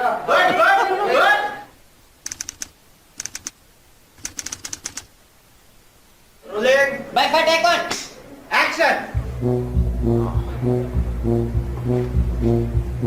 Hey,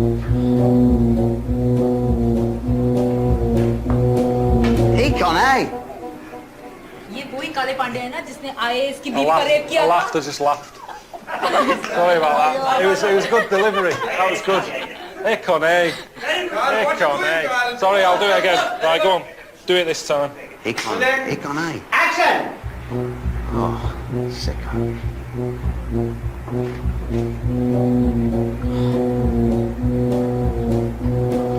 Yeah, Connie. ये वही काले पांडे हैं ना? What are you laughing? I'll go. Sorry. You gotta be right now. Yeah, I know, it's just been battered. I know, it's just... Action!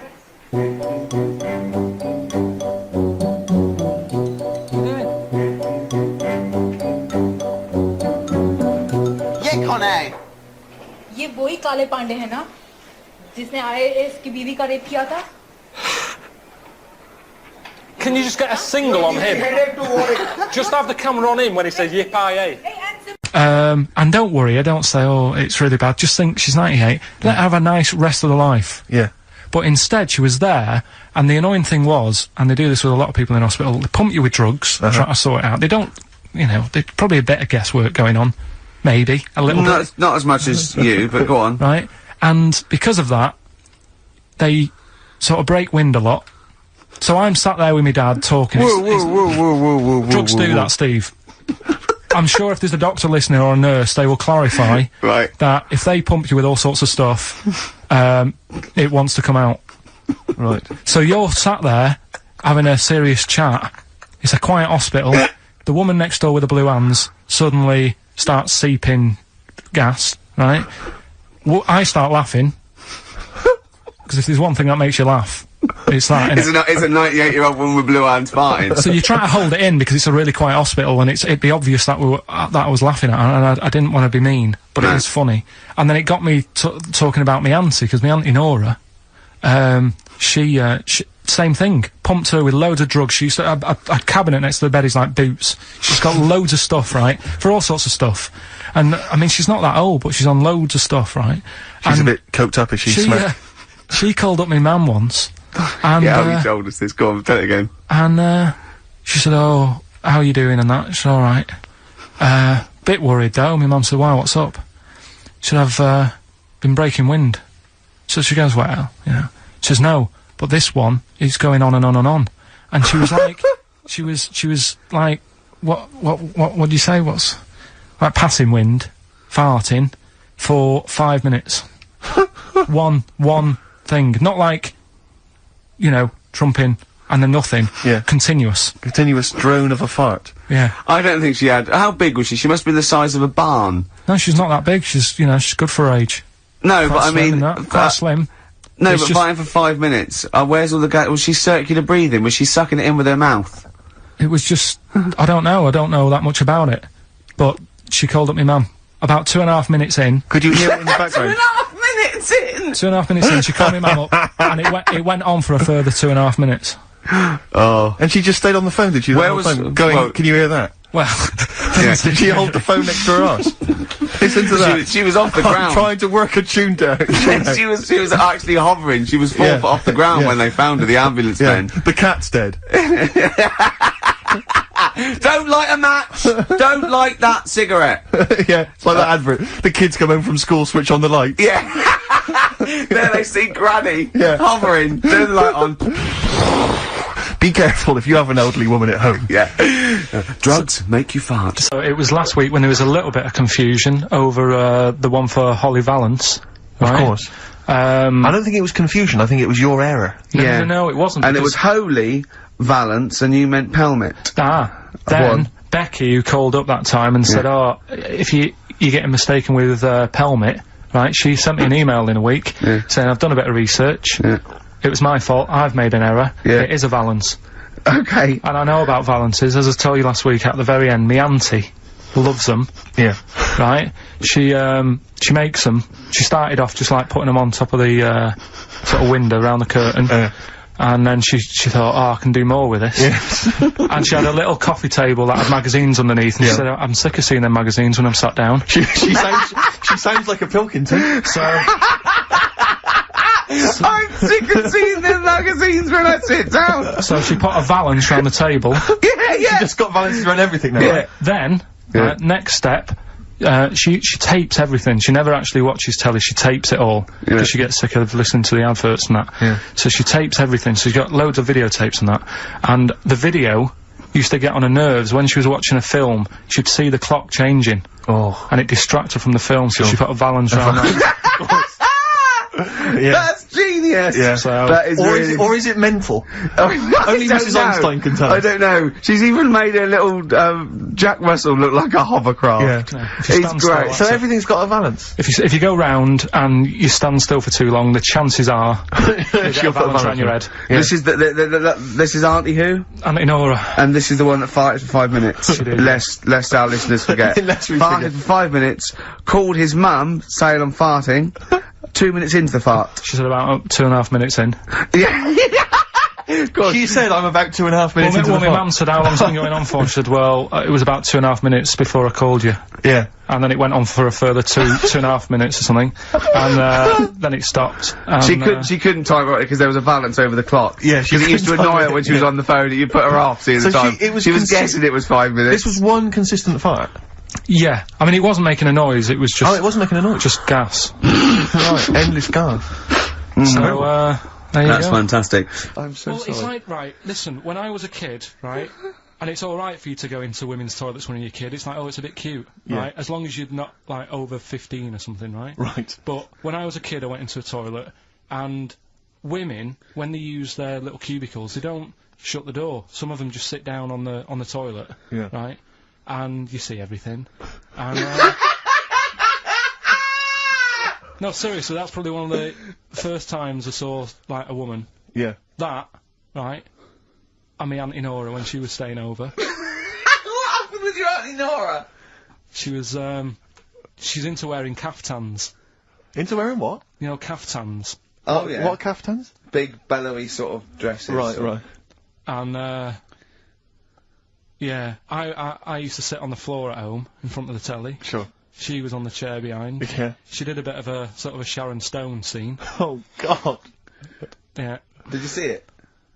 There was no underwear? No. What age were you? What was it like? What age were you? It was like a ripped tennis ball. So. What? Right, we're off air. We're off air. Either that or put us in for the Sonys. No, because I read it and kind of started having sort of memories of Auntie Nora again. Yeah. Because she used to always, like, Now, Auntie Nora is the woman who farted for 5 minutes. She had wind for 5 minutes. Sure. Yeah. But she also, she used to say, oh, Carl, rub me back. Right. And, with her being quite old, it was all sort of mouldy and warty. It was mouldy? No, mouldy. Mouldy. Right. And what did you do? I didn't like it. I hated it, in fact. It was like reading a Braille book. Yeah. It was like putting your hand in a load of Cocoa Pops. Oh, dear. All really big brown things. And I just thought framing hers would be sort of 3D-ish. Oh. Right, yeah. What's that, a chunk of the moon? No. Yeah. Did you Artex that wall? Yeah. No, that's Auntie Nora. That's Auntie Nora's back. Oh, God. Any piece of your body, Carl, that you'd leave behind? That's disgusting. Putting your hand in some... Is she the one with the split tennis ball when she wasn't wearing knickers? Shut up. What? No, let's not discuss the tennis ball. Okay. So she used to get you to sort of knead her dough on her back. Oh, God, this is really bad. But like, what would she with her dress or whatever? Or she wore those sort of squid-looking things. Like sorry, what? Those squid-looking. There's Auntie Nora cobbling octopuses. What are you talking about? What do you mean? It's like a nightgown type thing. But what's squid got to do with it? Because it sort of looked like a squid around the edge. Oh, I know, frilly things. Yeah. And she just said, I'm aching there. Oh. She was never well. She was never. Do you know what I mean? She's always had something wrong with her. I don't ask her how she is. It's just like she's not going to be all right. Did she have wind when you were sort of neat? It must have been like playing an accordion. Yeah, get a little tune going. Wow. Oh, who's your auntie with the tattoos? That's Hazel. Oh right, yeah. Let's leave that. Why? Oh, let's Why? not talk about What have I come across there? What's up with Auntie Hazel? What's up with Auntie Hazel? There's nothing wrong with her. It's just a, what? Just a lesbian, which is nothing wrong with that. Well, no, but you've made it sound like there is now by not wanting to say it. My aunt is a lesbian. I know what you're saying, though. I know what you're getting at. Just because I call her Uncle Hazel. Play a record. He's from Manchester. Please forgive him. Carl's back. He's cheering up a little bit because I think he's vented his spleen a little bit on cities around the world that aren't as good as Manchester. So, is any of your family left in Manchester? Because they all moved away, didn't they? You came here. Your dad's moved to Wales, for Christ's sake. Well, your family are all around the... Brother joined the army to get anywhere. Just take me anywhere. I don't know where he is. His sister's moved away, so no Ireland, one... Yeah, there you go, you see? So, that's just one family. That's one family who love Manchester. Exactly. Alright? Tell you what, Steve. Go on. Look what I did find out in the week. Yeah. World record, right? Person with the longest trump. With the longest what? Wind. Fart. Right. Right? 2 minutes 42 is the world record. Okay. Right? Well, I'm immediately thinking about a relative of yours who I'm sure did longer than that. Who still lives in Manchester. Auntie Nora. Now, Auntie Nora did it for 5 minutes, wasn't it? Starfighter for 5 minutes. But, unfortunately, she was the only person in the room. Whereas I think, which one's alive, Ross or Norris McWhirter? I don't know, actually. He has to be there. Yeah, I think he actually has to He'd have to be there. Would you want to be there? Well, he'd have sort of equipment, and looking at his watch, going, finish, you go, yeah, he goes, well, that was 4 minutes, Did she go from like a size 10 to a size 6? Did she show some old dresses? Like a hovercraft. Exactly. In a big dress. Yeah. Just slightly off. Yeah. So, it has to be invigilated. But again, you know, how was the Guinness Book of World Records one invigilated? I mean, who was supervising that? Who was He said, that? I can fart for 2 minutes. They went, well, we've got to see this. Went round. And, he just probably let it rip. It's probably circular breathing. He's probably sort of sucking in air and swallowing it as he's going. And it's a continuous one, isn't it? It's not like... Yeah. I mean, you know, that's how Nora's happened. Me Auntie Nora. She had a little bit of wind. It went on for like 2.5 minutes. Sure. That's when she called me Mum. As it was still going on. And said, there's something not right here. I'm leaking. She said, oh, can you send your dad round? You know, my dad. Yeah. Sent to me Mum. With a cork. And, with a lighter. I think this would be the best one I ever. want to show the kids something. He said, I'll be there in a bit, get the windows open. But what it was down to, because I was talking to Is my she mum the and one dad with the about split tennis ball? Yeah. Can we not talk about that again? I was talking to my mum and dad about it, saying, you know, why do you think it happened and that? And it's because she never chucks food away, right? And she'll sort of mash it all up. And she's got all these ice cream tubs in the fridge that are just full Cabbage of, like, water. old, mashed up food. Really? And she prepares everything. Right, she doesn't work, she's retired now, she's got nothing to do all day, but everything's got to be ready Still for calls her. in sick. Do you know what I mean? Everything's got to be done. Even though, if you're going round to her house, and you're going there for tea, it's like, what time are you coming? And it's like, well, I don't know, maybe 5, maybe 6. Yeah, you're late, because you're late when you have to meet us at 5 or 6. Do you know what I mean? That's what... So, when you say she mashes up food, she literally takes the remnants of a dinner, could be sort of some... Anything. And just smashes it all up into a... Yeah. And then what does she do with it? Put it in the fridge, and she's got in the fridge, it's like January, February, March, she's got all these ice cream boxes that are just full of... But she doesn't... She reheats it and eats it. Oh, then she, puts it in a pan. I thought she was just keeping it as a souvenir of each meal she'd had. No, put it in a pan, warm it up. Oh, and that's what it is, it's just... A lot of vegetation, is it? Yeah. Why does it only happen once, or does she save it up once a year, just let it go? I don't know. Well, she is mad, she's... Yeah, she sounds potty. She doesn't answer the phone anymore in case there's a burglar. Checking if she's in. It's like, well, answer it and then they'll know you are in and they won't come round. Yeah. Mental. Well, Mental. they can't be sure then, can they? What do you mean? Well, if there's no, I go, well, maybe it's someone just... They are in, but they're hiding, whereas if Auntie Nora goes, it's Auntie Nora. We can she'll be farting. We can sneak in when she does a loud one. Because we'll be aware of the telly, what's stopping it? It's got a valance round it, it's got caught on the cap. Alright, Carl's had a bad week. I'm just saying it straight away. He tries to rule out stress in his life. Yeah. But he's had a bit too much stress this week, haven't you? One, a phone call from his mum, stressed him a little bit. Right. Something he said in a magazine about his auntie. Came back to haunt him. Auntie Nora? Auntie Nora, yeah. Don't name her. Oh, she knows who she is. No. Okay, we won't name her, right? We'll just say it's the one who farted for 5 minutes and he saw a skirt when he was young and I found it like a split tennis ball. So it could be any of me aunties. So other stressful things. So anyway, what's the Auntie Nora thing? Sorry, Auntie X. Auntie X. What did she, why is she upset? Well, he mentioned her in Zoo. He did this thing for Zoo magazine and he mentioned about when he looked up her dress, she had a... by accident, remember? I'm not suggesting you were going around looking up your elderly relatives' dresses in case they weren't wearing... For people who've not heard Karl talk about this in the past, just explain quickly again what we're talking about. Right. He didn't want to talk about it at all. When I was a kid, right, Auntie Nora used to come round. My auntie used to come round. As if there's any ambiguity now. Yeah. My auntie used to come round and stay, right? And I'm sat on the floor watching the telly, right? She's sat on the sofa with a caftan on. I turn round, right, and it was there. It was looking back at me, right? And we've mentioned this, and Ricky sort of said, what did it look like? And, you know, a split tennis ball came to mind. That's what we talked about, right? So anyway, Zoo magazine, when they did the interview... And she's the one that used to put a valance on everything, isn't it? Well, not everything, obviously. So anyway, so I've done this... So you did interview in Zoo? Yeah, and like they said, you know, it was like, you know, do you plan stuff and do you worry about stuff when, after you've done the show, you're worried you've upset anyone? And, you know, I was saying, really, I forget people are listening. And, you know, we're just having a chat with mates and that. I said, but now and again, I do worry, when I'm on my way home from the show and that, and I'm thinking about what we've talked about. And I was saying, you know, the Auntie Nora incident. Incident! That's Watergate! Yeah. And, anyway, so this was in there, right? And I was saying in the magazine, you know, but I think I got away with it. She doesn't listen to the show, but, you know, and I don't think she reads Zoo magazine, so... She's more of a nuts woman. Sure, yeah.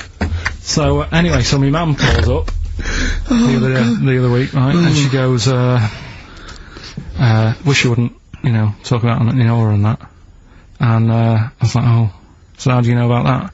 She goes, well, one of your cousins have called us up and said they've read the article about it.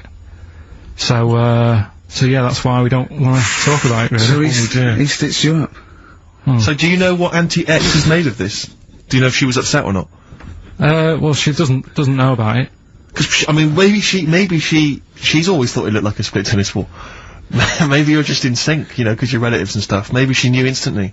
Even if you hadn't named her, she'd have thought, hang on, so I farted for 5 minutes once. Yeah, that's not really ambiguous, it could well is it? Be me. If you hear that, like, someone who farted for 5 minutes and's got found like a split tennis ball, you're gonna go, I wonder if he means me. Yeah. You're gonna remember or that. Auntie Jackie. It could be Auntie Jackie. Oh, God. Oh, chimpanzee, that is running it down again!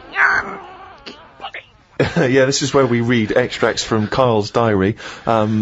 We've had to wrestle it from him. He's never happy, but, you know, that's the way it goes when you're doing, you know, a show as popular as this.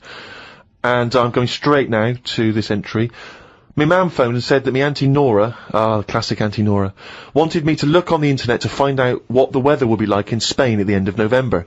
I don't know where she gets her money from. 2 months ago, she was asking me dad how much it would be to get her back garden astroturfed, because she's sick and tired of the grass getting out of What does she want to do? Start a football team? What does she want a back garden astroturf? She likes the sort of green look, but she doesn't like the headache that comes with it, so she's just looking into getting that false grass put in there.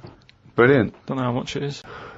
They always say when you get someone a present, you should buy them something they wouldn't buy themselves. Daft rule. I want something I would buy myself if I had the money. When I was young, me Auntie Nora got me a present I wouldn't buy myself. It was a t-shirt with her face on.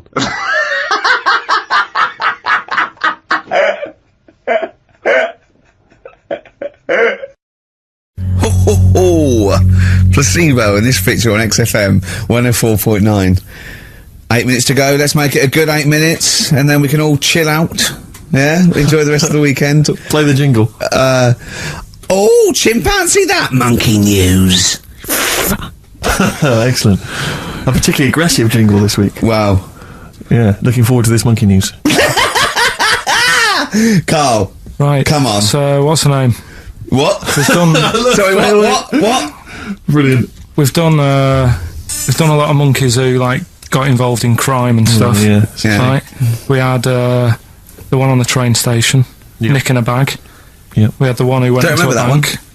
Who cares? Went into a bank and walked out with the money and stuff. Yes. Right? Didn't happen either.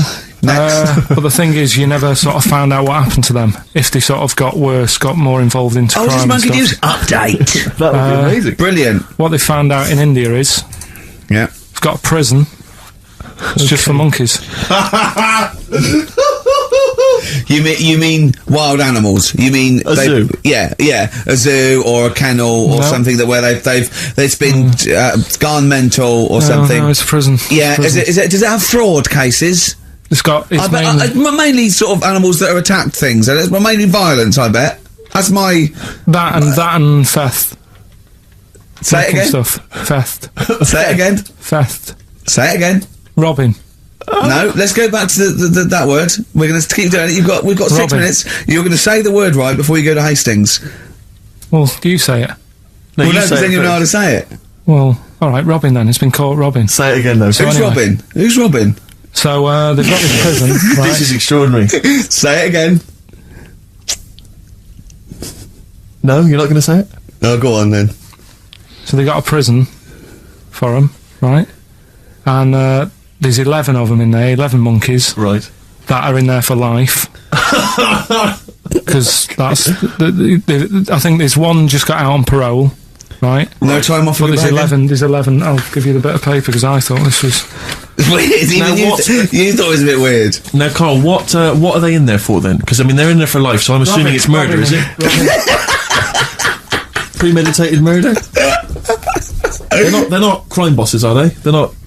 Are they prostitution and gambling? Are you sure they're not just the pawns and the head sort of like orangutans up a tree going, remember, you don't know me.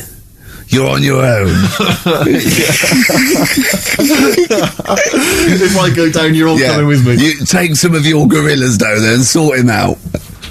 Oh, the great banana robbery. It's not. I wondered if they'd get them.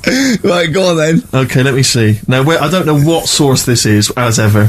Is it just the back of a fag packet found in the toilet? Well, no, I mean, someone's clearly... If this is nonsense, then someone's clearly gone to a lot of effort, because it does open with the headline, Parole Unlikely for Inmates of Monkey Prison. Yeah! Officials say 11 inmates at India's only monkey jail. Officials? Now, what kind of people work at a monkey jail? Where do you work? It says officials say 11 inmates at India's only monkey jail are unlikely to ever be released. The prison in Patilia houses monkeys apprehended by game wardens in Punjab state for thieving and attacking people. The Daily Telegraph reports how the monkeys at the prison in Montevideo snarl and glare at visitors from their heavily barred cages. 2 monkeys were released a year ago after exhibiting good behaviour for 18 months in the jail. They have remained out of trouble. Prison can work, that's good. So all 11 monkeys. They were aggressive wild animals that were taken away from the public for their own good. And robbing and that. Wildlife officials believe part of the problem has been caused by thieves training monkeys to help them. Lorry drivers training monkeys as guards for vehicles, and itinerant entertainers using ill-treated monkeys as part of their act. It's the monkey that takes the rap. It's a shame, that, isn't it? That is awful. They didn't know what they were doing, did they? Oh, so there you go. What do you think of that, though, Carl? What would if you could visit them, like Lord Longford or something? What would you say to them? You go there and you get a visit a week or something. You know. So can you get us a video? Right. Do they get conjugal rights? Do you reckon? You wouldn't be interested in that, though, would you? They get what? Would you be happy to give them their conjugal rights? Yeah, would you? Fair enough. All right. Off to Hastings. Off you See go. you later. Went and did the podcast. We had a meeting after. I don't like meetings, as I can't keep focused on what people are talking about. I think Ricky has the same problem as after 25 minutes he was trying to wrestle me. I tried to do what spiders do and stayed still as if I was dead. But Ricky just stayed on top of me, not moving. A bit like when you see one of them big snakes swallowing a sheep. Ricky got bored and released me. I went home thinking, why had I left my old job for this? A homeless man asked me for some money, but I didn't feel like I should treat him as I felt that he'd probably had a better day than me. Oh, God. Suzanne called me to say she'd gone for a haircut and that she'd meet me in the supermarket. I went to the supermarket, but she wasn't there. I called her and she said she was near the fruit aisle. I went to the fruit aisle and she wasn't there. Turns out she was in a different supermarket on the other side of town. And that if I'd listened to her properly, I'd have known that. I didn't want to say that Well, you just went to the first supermarket you thought of, as opposed to listening to what supermarket... I'm in the supermarket. All right, bye. I didn't want to say that I hadn't heard her properly, because my ears were ringing a bit from the wrestling from earlier. 25 minutes later, I met up with Suzanne. Her haircut wasn't that bad. Normally her haircuts are followed by an argument between us as she pays over the odds for some daft haircut that's the latest style. Brilliant. I wish she'd take a picture out of a magazine or ask for a style rather than letting the hairdresser do what she wants. I said I only tell her to do this as she's got a square head and a close-cut hairdo makes it look squarer. She said, what do you think of this cut? I said it looked alright, as I couldn't be bothered arguing about it. It's weird writing a diary. I don't know who thought of doing one of these first. The last time I did one was at school. They used to get you to do it so they could keep an eye on whatever you were up to.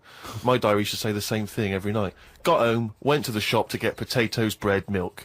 Went home, watched telly, went to bed. I think I might have gone to Twiggy's Dance Club just so I had something different to write. You've not told us about Twiggy's Dance Club. It's just, you know, I sort of, when I was a kid, I sort of gave everything a bit of a go. I did boxing and that, didn't I? Gave that a go. For about 45 minutes. And, yeah, a mate sort of said, oh, you know, you're into your dancing, your robotics and that, you're doing your body popping, right, body popping and that. He said, you ought to come to Twiggy's. And I went there, but I didn't go in, it was shut. They were just having, like, loads of toilet rolls delivered. I think, like, they were, like, using it as a storage place for toilet rolls and that. So I said, oh, I've come to have a dance. And like, oh, not tonight, come back tomorrow. I never went back. Brilliant. Next. What a waste of an anecdote. Right. Brilliant. Just to recap, you're convinced then that the teachers are asking you to keep diaries so they can keep tabs on you. And then to continue the diary. As there were more problems happening on the estate, they started to add Saturday and Sundays to the school diary to keep an eye on what we were doing at the weekend. I struggled to fill it on a Sunday, as the shop I got potatoes and bread from was shut on a Sunday. I had to go over to Shepherd's Bush to meet someone. I got the tube. There was a badly burnt man on the tube. It's amazing how the body can continue through quite a lot of bad stuff. It got me thinking about how much stuff you could remove in your body, one by one, without dying. If it was a competition, the cockroach would win, as it can live for a week without a head. I just mean, like, say if, you know, they run out of ideas for TV programmes and that, right? They get someone who isn't well. They go, look, do you mind if we make a programme on you? And what they do, they sit them in the bed, and they go, right, what we're going to do now is take out the heart, but replace it with a pacemaker. Right, go on. No. Sorry. People with pacemakers don't have their heart taken out and a pacemaker popped in. All right, then. Some sort of machine. What I'm getting to is... Have you been playing Operation? What I mean is the big finale would just be a head chatting with loads of wires going into it, and it's like, look what we can do with science. That's what the programme's called. It's the same every week. The volunteer is just a head with loads of wires coming out Look of it. what we can do with science. And he's going, goodbye. I feel ill. Got some post delivered to me today. It was... Oh, this is great. This makes it in the diary. Got some post delivered to me today. It was addressed to Mr. Dilkington.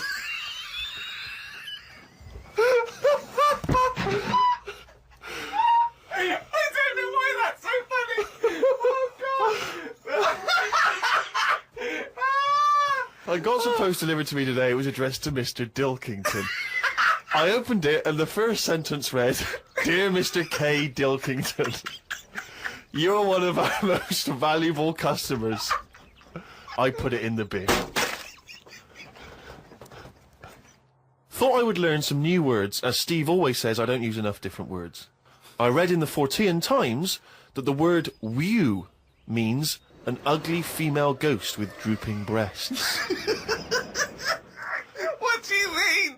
Is that how am I pronouncing Who's that right? using that word? Who is using that word? It was just W-E-W-E. Let's call it a woo. An ugly female ghost with drooping breasts. I think I'm right when I say there are too many words in the world. I don't think I will ever get round to using the word woo.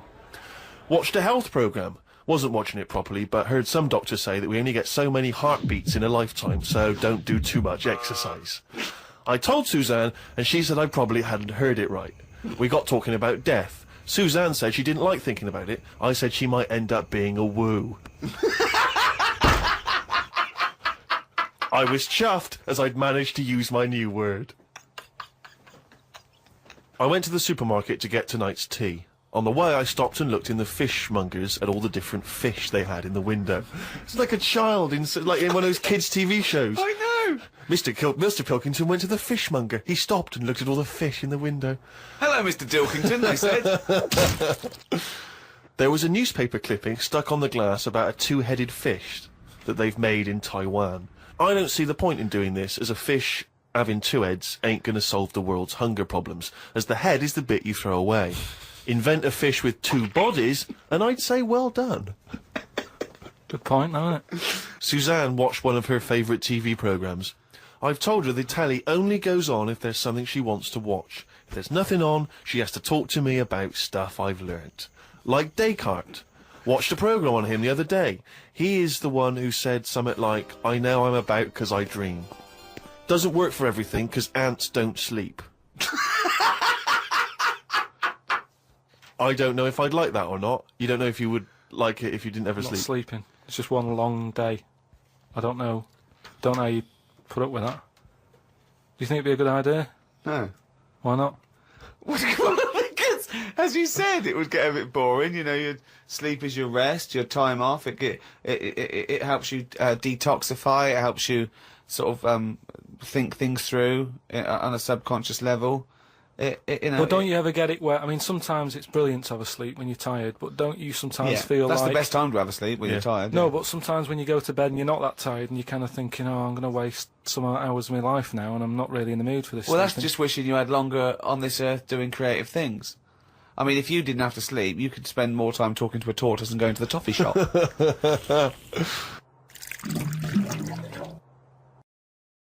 Next time on The Moaning of Life. We've had the Iron Age, the Stone Age, this is the about age. I think you have to really get into the zone. People shouldn't be running the distances they're doing. It's balmy. We've got 2 courses. We're homeless. What have you done to your tongue? Have you seen that? That's like alien. If you're worrying about the wrinkles on your I'd say your life's pretty good. All sample. All of it? All of it, please. As much as I can. I don't know where it's going to go. But only once, you know. For people who don't know, we used to work at a radio station together. Ricky and I used to host a radio show, and we needed someone to press all the buttons, play all the records, and they gave us this guy, Karl Pilkington, who was a professional, apparently. Had a proper job back then, yeah. Proper job. I like it when Carl's stupidity is mixed with arrogance. At one point, I was talking about evolution, he went, yeah, I've got the gist of it. I went, go on. He went, I know it went germ, fish, mermaid, man. Yeah. Roughly. Roughly? So roughly? I'm just saying that's kind of a, if you had to draw it, you could draw it. At what point with the mermaid? No, but when yeah. When does the mermaid feature? Person, isn't it? No, there was never a mermaid. Yes, I know. What do you mean? It's just a simpler way of looking at it, isn't it? So you'd teach that in schools. If someone said, well, tell me about evolution, you'd go germ turned into a fish, which turned into a mermaid, which turned into a man. Get the kids interested. And as they get older, they'll find out that that isn't the case, but interest them. Interest kids. That's the best thing you can do with kids. What, just lie to them? Yeah. Well, they lie to them anyway. Kids are always being lied to. You're a father. Carl, where did we come from? Carl, tell me about evolution. Do you know yoghurt? Yeah. It's got bacteria in it. Yeah. It's got friendly bacteria. Yeah. Well, the really friendly bacteria gets together. They have a bit of, you know. What? Just have a bit of fun. What do you mean? What's fun? What do they do? What do you mean fun? Just have a bit of fun together, just, you know. Does fun what does fun make? Well, when you put a lot of bacteria in like a plastic... Are you tired yet? Is it time for bed? I don't know. It's difficult. I haven't got kids, have I? I don't know. I haven't had to worry about that. I've never ever seen someone try to explain how babies are born by using yogurt as the first point of reference. Yeah. And fun. A load of bacteria get together and have some fun. Okay. No, this is good. Yeah. That's interesting. And then what happened with the bacteria? But how did humans come about though? Because we're nothing like bacteria or yogurt, are we? But I'd say, see, this is what I'm saying to you. Well, let's do it. No, mate. Well, mate, I'd say, do you really want to know? What? Are you just asking me this now because you want to stay up late? No. You really want to know? Yeah. Well, tomorrow, go on the internet, type it in. What's the internet? On the computer. Have a look. Type it in. Type what in? How do you have a kid? Pop it in YouTube. Pop it in YouTube. How do you have a kid? Pop it in YouTube. The way you are. Right. Well, we got so much to get through with this show. Let me just get this. I don't quite understand. You were given a gift, and the gift was a golfing day of golf. And yeah, for my Christmas present, part of my Christmas present from Jane, a night away, 2 rooms, 2 rounds of golf, dinner for 2, right? But not with her, I noticed. Well, she doesn't play. No, she knew. No, it was a present. They were playing golf. It was a golfing day. She doesn't play golf, so I had to choose someone to take away. It's all right. It wasn't a romantic meal. No, that was my immediate thought. I was... yeah. Me and Carl just getting in there in the jacuzzi together. It just sounds like an excuse for Jane to have a day off from you. But you don't play golf, Jane. I know. Go. Yeah. Enjoy yourself. A bowling ball with my name on it. So chose Carl, obviously. We went. It was a great day, wasn't it? Brilliant round of golf. Absolutely brilliant. Such a beautiful place in Stoke Poges. It's like a really posh place. And are you a good golf player? Well, we'll get to that. Oh, okay. Well, he bought the shoes especially for it. Oh, brilliant. I'd love to see him in those little shoes. I know, and they were no good because they were metal spikes. We had to change them. He was annoyed straight away.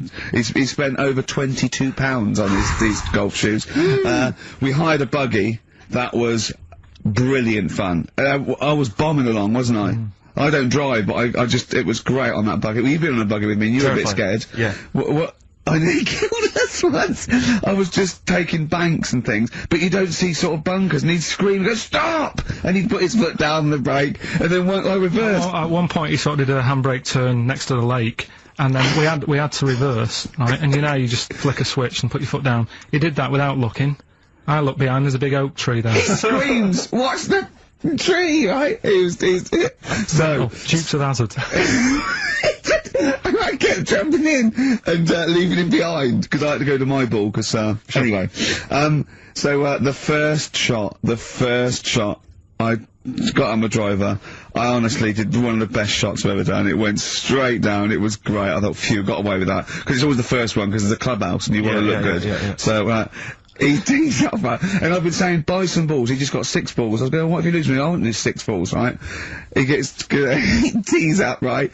Whacks it. It goes miles, like, right angles, straight into these, the woods, right? He turns around, he goes, go and buy some more balls. So I'm laughing, because it's, like, impolite to laugh, but he broke the ice for me, and I was falling around, and then his second shot, I go, you know you're off for 3 now.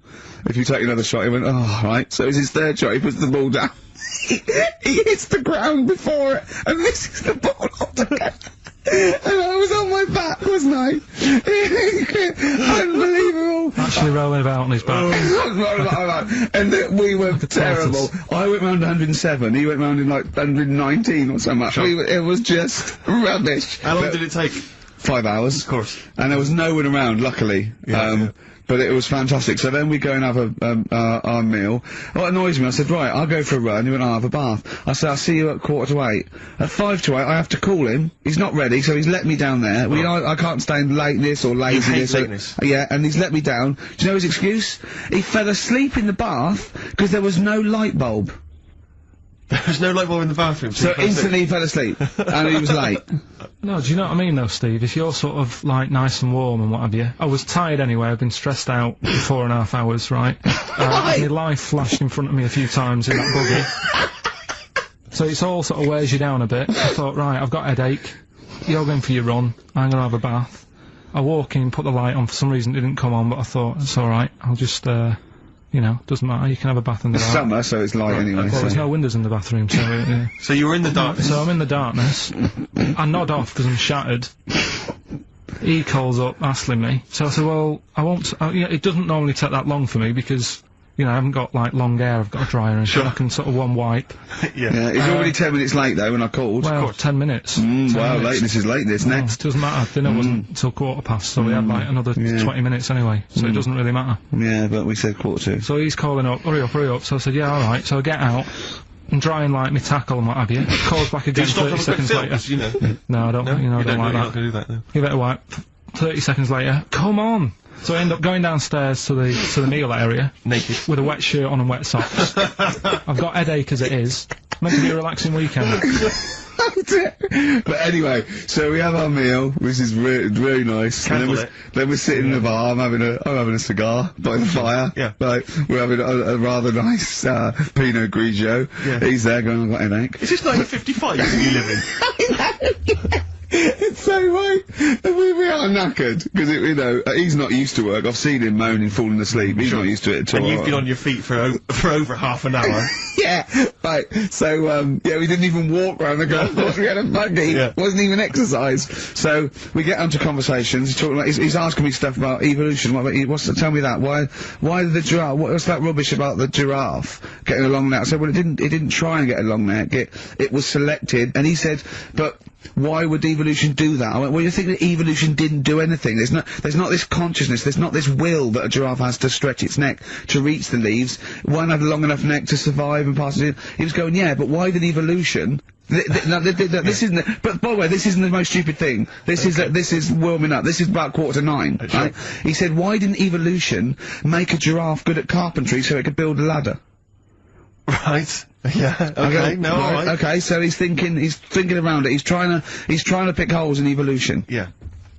We get on to. I said, well, things are. I said, we can see the speed of evolution in lower life forms like bacteria, viruses. They evolved, and that's why soon we won't have an antibiotic that can kill some certain bacterial strains. And he said, and this is about 11:30. And I said, I'm going to bed. Right?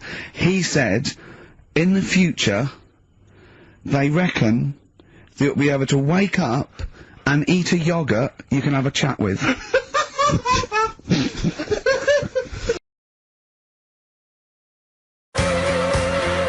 David Bowie, Slow Burn, yeah.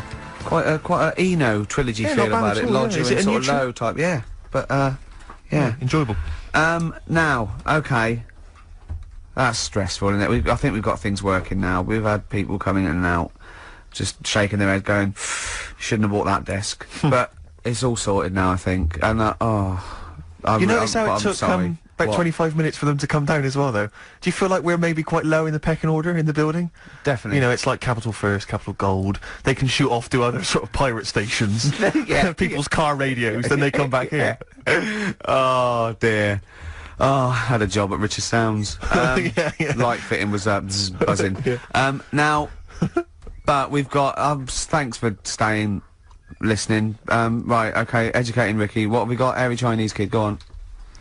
Right, yeah. This is the, I didn't want to do this. What do you mean you didn't want to do it? Well, I wanted to give you 3, and I gave you one. It was like the alien man gets a beard or whatever. Yeah, and which was total rubbish, so this one should be better, maybe. Hairy Chinese kid. Right, well, we've talked about airy people in the past. True enough. Haven't we? Yeah. You know, the little kids who grew up in woods and hung around with wolves and that. Yeah, again, you're confusing it. Yeah, they're not. There were some people that were born very hirsute. They were not the people who were brought up with wolves. You just put that together in your Homer Simpson type mind. Right. Well, this is like a sort of close to that sort of story. Yeah. But the weird thing is, right? Chinese people aren't that hairy as a nation. No, seriously, that's a well-known fact. They don't have that much body hair and stuff. Okay. So this little kid who was born over there, he was like covered in stuff. Was he? And it was only his nose that wasn't hairy. The rest of his body was caked in hair, right? And his hair sort of What grew. sort of hair was it? Was thick hair. No, what I mean is, was it sort of like a pony's mane? So he just looked like an Ewok. You know what I mean? Just like hanging down, sort of straight, dark hair. In the picture, it looked like it grows from his eyebrow. It grows from his eyebrows quite thick, and then it just goes all the way over. You his don't head. think it was just really long eyebrows that he'd done a comb over? No, it was all over his body. It had a picture of like his back and that. Yeah. And had he styled it? Had he styled it at all? Did he have it in a quiff or? No, it was just hanging everywhere. all over him. Yeah. And they were like, you know, this is a bit weird, happening in China, where we're not normally that airy. That was the scientist speaking there. Yeah. And the local press and that were getting him down, calling him Monkey Boy and all this. Oh. And thinking Chinese press. But the doctor, yeah. Oh, they're cruel, aren't they? It's like those game shows. That's Japanese, isn't it? Yeah. That's what. Yeah. And the doctor said, I was talking through all that time while we were just like talking to each other then. Because I turned round and I still saw he was talking. Go So on. anyway, the local press came down to see the hairy boy, the monkey boy. and they were like being tight, taking the mickey out of him, and the doctor said, throwing him nuts. Said he's only airy. Said he's a healthy young kid. The only faults he's got is he's got a little bit of eczema and a boil. And he said everybody should just treat him the same, and I think he grew up a healthy kid. Yeah, so that's the end of the story. That's not a story. Why? But I've got nothing. I don't know what to say to that. So someone in China was born slightly hairier than the rest, and he was normal apart from eczema and a boil. That to me isn't a story. But if it is, I've got a million. I mean, it's sort of like bloke from Manchester went a bit bolder than the rest, got a job on radio. He was normal. I mean, that's not a story, is it? Do you know what I mean? All right then.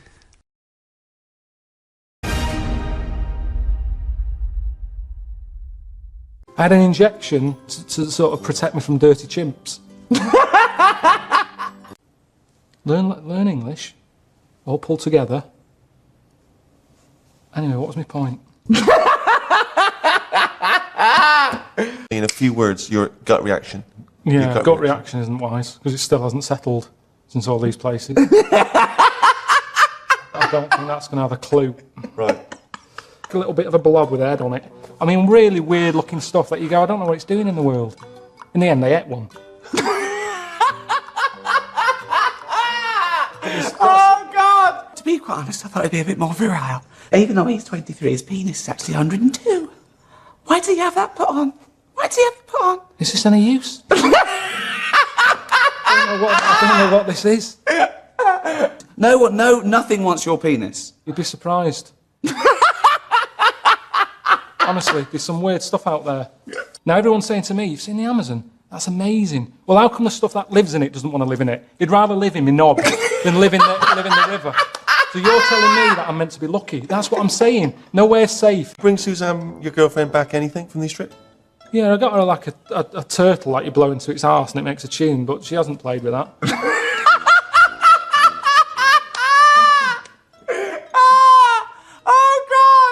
They make everything weird. That's what I'm worried about. Expand on this, I don't understand what you mean. Everything. Chicken. Why is it orange in Chinatown? Just the slightest thing. The chicken is orange. I'll just give Suzanne some No, because flowers. she'd be going, oh, aye, what's been going on?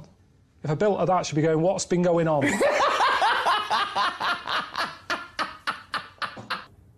Are they the oldest thing on the world? I told you, he needs an absolute. They've got that there every day when they leave the house. They see it. Yeah. Oh, it's there again. Sick of seeing it. It's like a pylon to them, that. You get sick of it. Oh, hello, Dad. I haven't been there for a bit. Oh, what are you talking like that for, Carl? How's Suzanne? I'm not with her anymore. What is? Don't look. If you're going like that, that's more of a worry. If you're not happy looking a knob in the face, there's something wrong. You should be comfortable with it. Just there you go. It's a good rule of thumb. I learned that babies in China, a lot of them have square heads. Right, go on. We're going to kill this kid if you don't give us the 5 million. How can We're you call getting him a sick kid? of him. Why? What's he doing? He's just shouting Congress tart. Give him the money. Give us the money. Okay. I wouldn't have got him to call you, actually. There's no way. There's no way. So to be a Hell's Angel, you've got to shit in your pants. Of your mum giving you... So shit in your pants and keep them on for a week. So, yeah, my dad said me Auntie Nora could have joined then. But, So... Oh, fuck me. You are the strangest man on the planet. You haven't been to China. Thank you. Good night. See you later. Oh. Done. Octopus. I've never seen anything so weird. Say if I'd come from another planet and everything was lined up in a row and they said, right, we're going to give you a crash course in what's knocking about on this planet. And you go, right, go on then. And you go, this is man, here's woman, here's a dog, here's a cat, here's an octopus, here's a... I go, hang on a minute, what is this?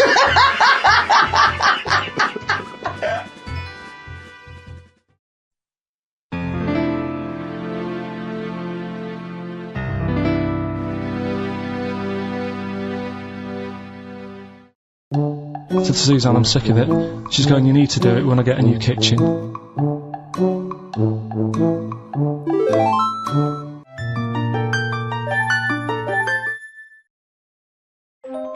I thought I was going to be seeing The Wonder today, but Ricky and Steve have called up, said forget that. You're going to be spending the afternoon in a little village. You know, travel programme, showing you the world, how others live, little communities and all that. Just look at this map. It's Dwarf Village. It's like this little town that they set up. Dwarves used to get hard time or something. And so they set this up, a place where they live and work. All right. This is it. They've made it for themselves, everything they want. It's made for being a dwarf. It's ideal. And, you know, there is, like, little blokes in little funny outfits and all that. But where's your knees? Have you got knees? And you do sort of smile, but they're smiling. I think it's all right, isn't it? But they're all happy. I mean, they've made this bit. Why not just finish it up and put a door on it? They've done the hard bit. A couple of hinges and a door. You can show me around one of your houses. I haven't been in one of these. I'm the biggest man who's ever been in it. I'd rather be a dwarf than like Steve, who's almost a giant, because the world's not made for a giant.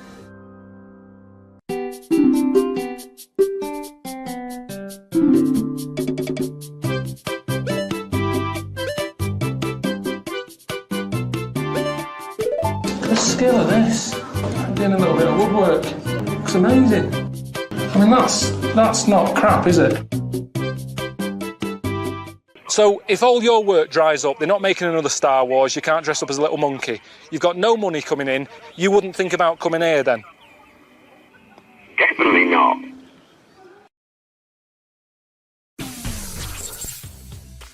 Hi, welcome back to T4. Joining me next are two men who've known each other for years. They're best mates, but I think they're having some relationship troubles, and I'm going to get to the bottom of it. Welcome to Angry Chat.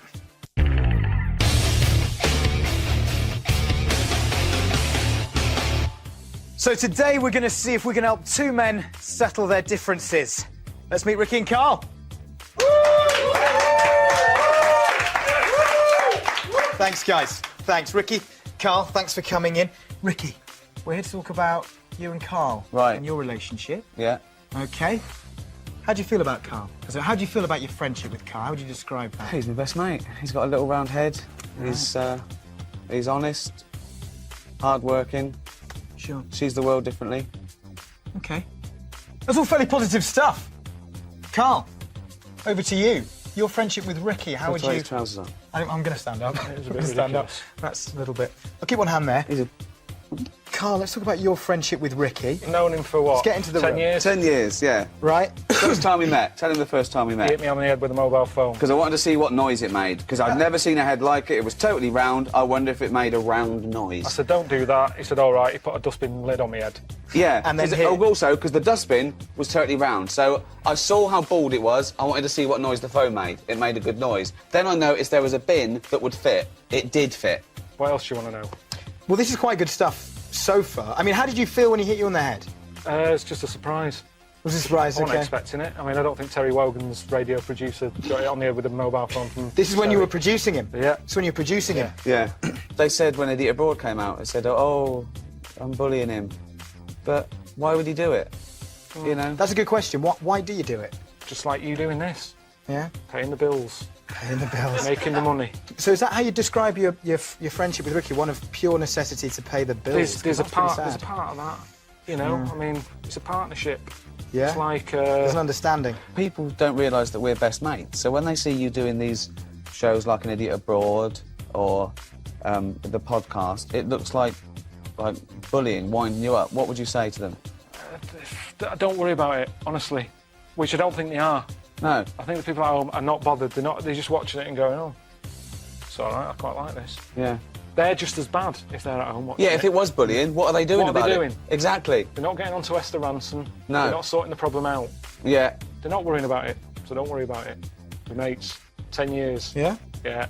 He annoys me a little Look bit. at that. Look at that little touch, ladies and gentlemen. They've done a little touch there. Now, give them a round of applause for that, because that's definitely a breakthrough of sorts.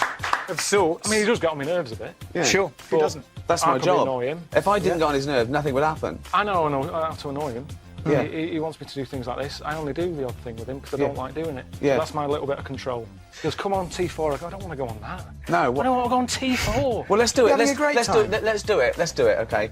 Right. Well, that's out of scenario. Typical scenario. Okay. Hey, Carl. The animation's coming back to E4. We should do a bit of promotion for it. Do we have to? Well, yeah. It's only Isn't fair. our bit of the work done? Yeah, but I'll tell you what. A great show. The kids love it. It's called T4. Right. Right. They've got really tip-top presenters, young, built. But they're all sort of funny haircuts. Yeah. Well, a lot of them can't get a better job. A lot of them, I mean, they've tried everything and they've failed. But it does at me head in. everything. People are going, Carl, how were you a radio producer? How did they get on the telly? I mean, dude, some of the people you see on here, I mean, I don't know what. I mean, Is there really nothing else we can go on to promote it? no, it's T4 or nothing, mate, because we've done it. You know, no one else will have us because it's. I mean, arguably, it's the biggest platform in youth television. It's Channel 4's flagship What's youth he- show. Who's this? Hello?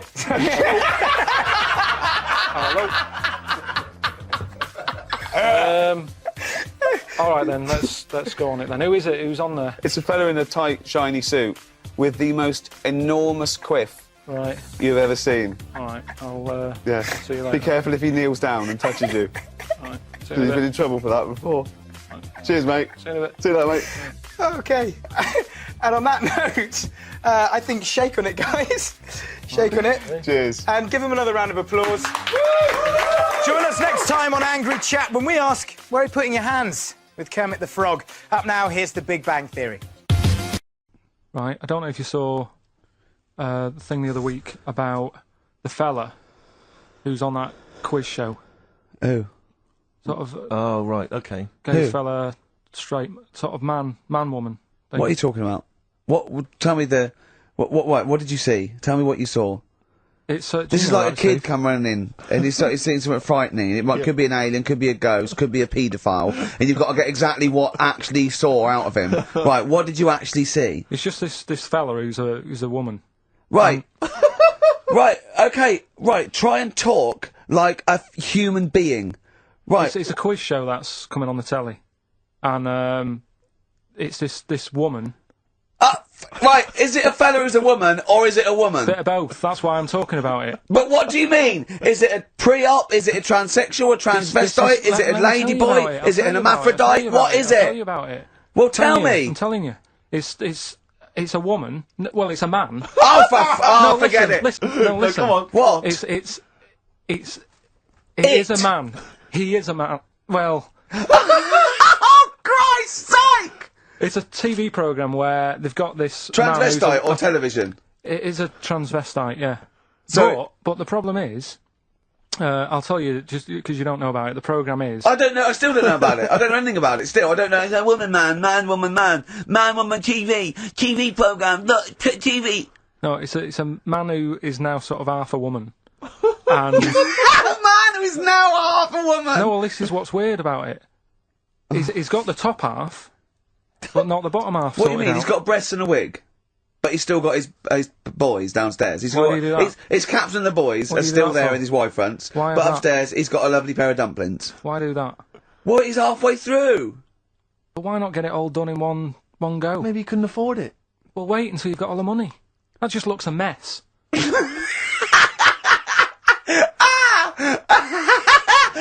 And who's he pleasing there? When he wakes up in the morning and pleases himself, he can't believe his luck. He doesn't know where to start. No, but what I don't understand, I mean, you know, I don't want to see him... Well, can I just see him finish that ignorant. sentence? What you don't understand is just about everything. Yeah. Right, No, I find it weird, right? I sort of get... I understand the gay thing, right? But... Do you? What do you mean? Well, you know, I know... Well, I tell know- me the gay thing. Explain the Well, gay I thing. just know if you're a fella, you like men. I don't know much more than that. What do you mean you don't know? But what I mean is, with a transvestite, what's going on there? What do they want? Now, transvestite is a cross-dresser. See, I don't get that either. Because... You mean a transsexual? That's a man who likes to dress in women's clothing.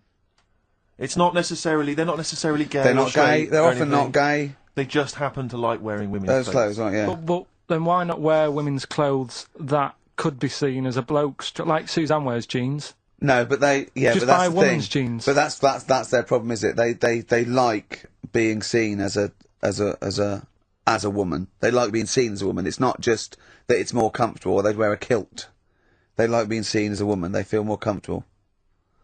All right, and what's the deal with this fella who's got... We don't know both? who this fella is. No, we don't know this man who's half a woman. He's called Miriam. Oh, that's helps. yeah. Okay. Brilliant. I love this.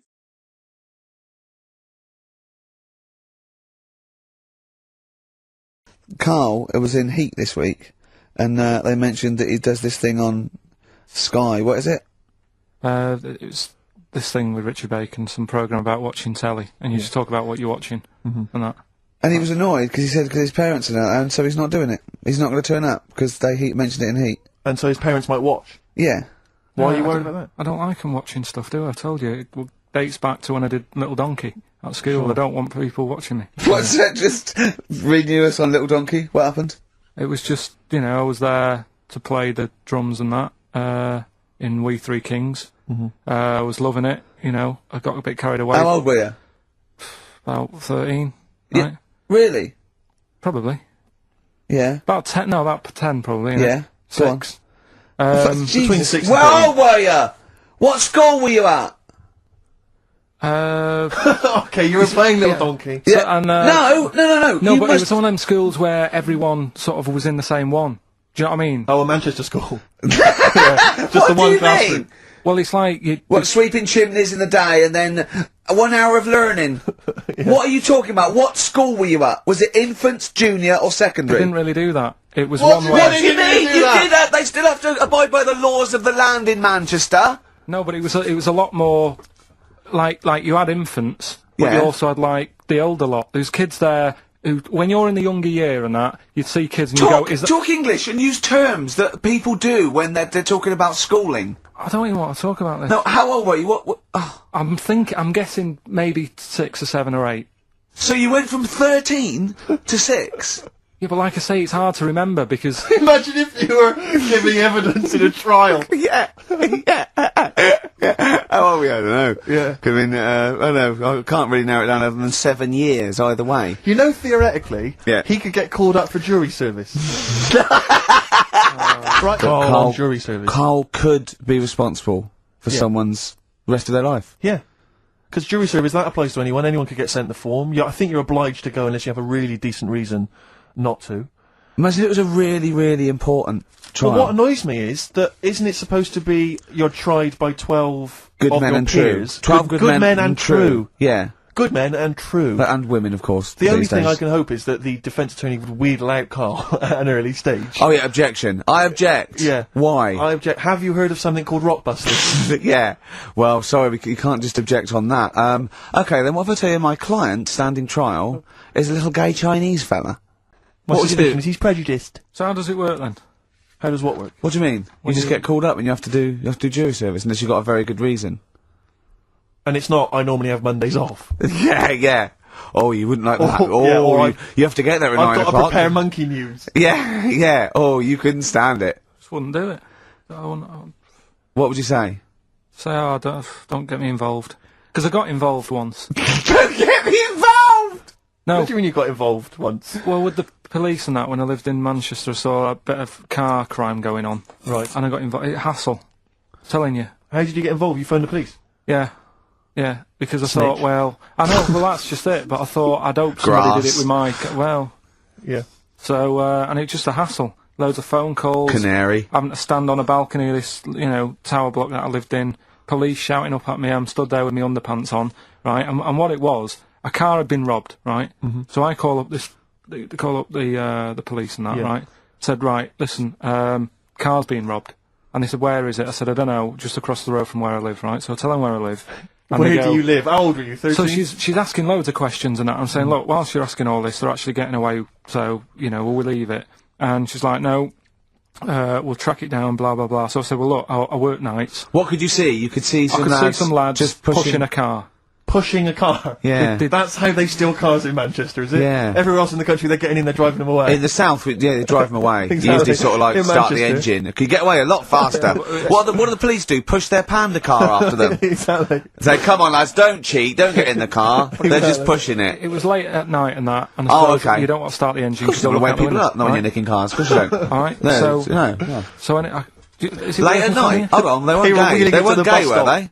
They were out late, really? Come on, Carl, so what happened? So, anyway, I said, look, don't call me back. I'm going to bed. Right? I've got work in a bit. Brilliant. So, Let's go, what? So that was that, right? Where were you working? Next thing, right? Phone's going. Hello, it's the police again. I said, I told you not to call me. Right? I told you not to call me at home. So, they said, right, the police are outside. Can you go on your balcony? She's like, oh. So I'm 10 stories up, Yeah. right? Stood on the balcony with like, my underpants on. Yeah. Right? And the police are saying, where's the car? And I'm saying, I don't know, they've gone down that road now. So I'm trying to point to them. They're shouting up, saying which road and all that. And I just thought, why did they get involved? Yeah. I don't think they found it. No. It was hassle. The You know what I mean? blokes were pushing it too fast. Exactly. They were in the next street by now, weren't But they? don't get involved. Don't get after that. Imagine him being on some sort of trial where it's like some sort of mob affair. Yeah, gangland murder. Imagine him going into the witness protection. The police just explaining to him, your new name is Jeffrey Peters. Why can't I be called Bruce Wayne? Well, no. Mr. Pilkington, listen. Imagine that. Do you know what witness protection is? Oh, go on. Amazing. Look, it's when, supposing you were to give evidence against the mafia, right? You've done a job for them and you had to give evidence against them, right? Right, well, if you're going to do... I mean, all I did was 2 kids nicking a car.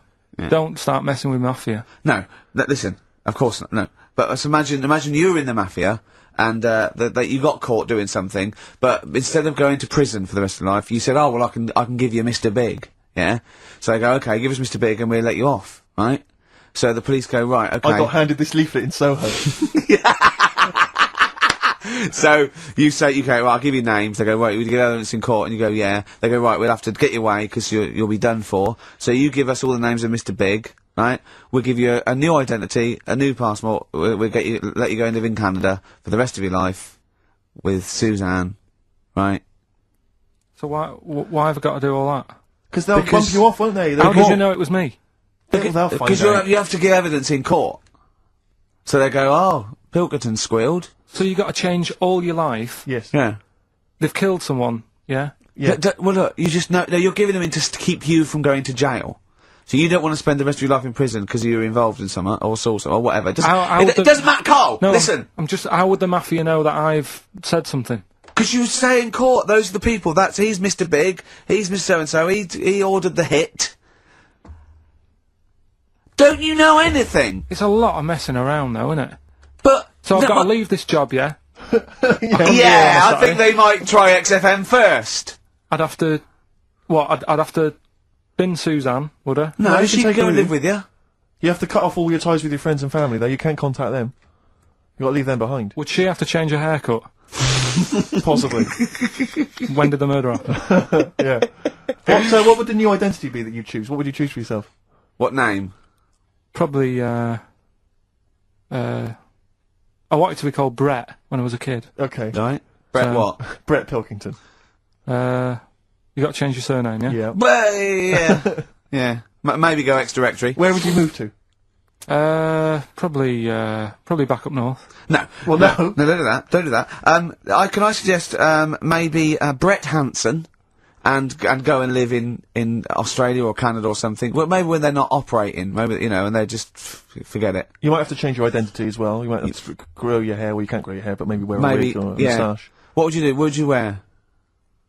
So like an afro or something. Something like that. That would be brilliant. That would be absolutely And I've got to do brilliant. all that just because for 5 minutes I stood in a court thing. Yes. And said he's the one who did it. Yes. Yeah. Well, why can't I just wear the afro and the glasses when I'm in the court? Say my name's Brett, right? Yeah. Change my voice a bit. He did it, and they go, thanks very much. I go off, I carry on my life. That's I'm still genius. coming in That here on is. Saturday. I don't know why they haven't thought That of is genius. I That don't.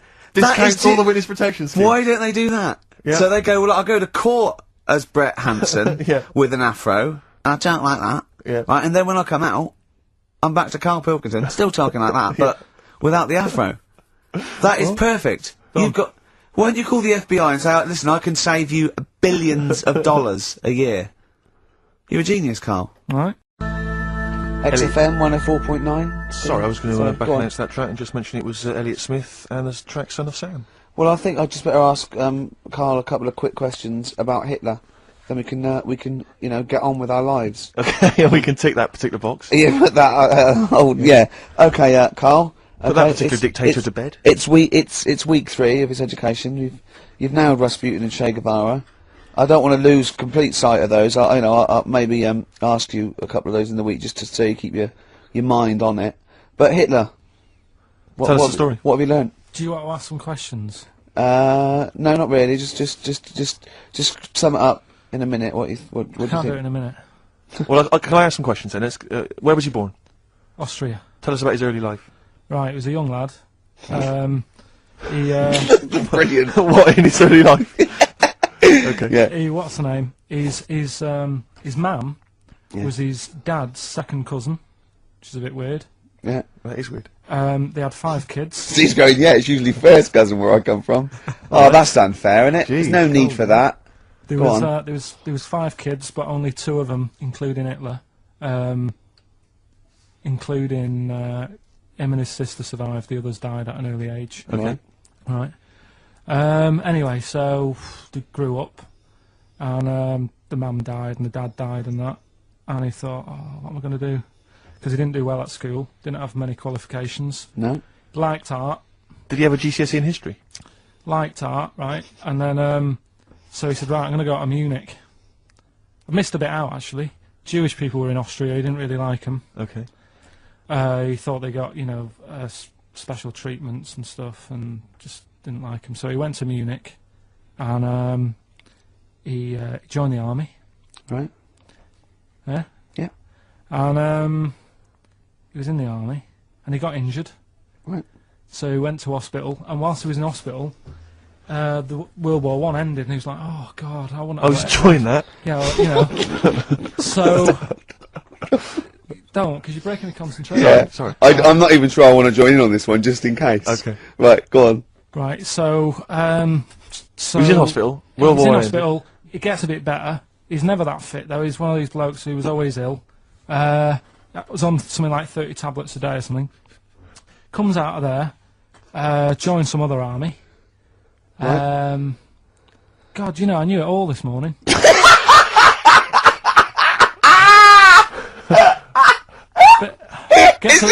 I can see it running to ground.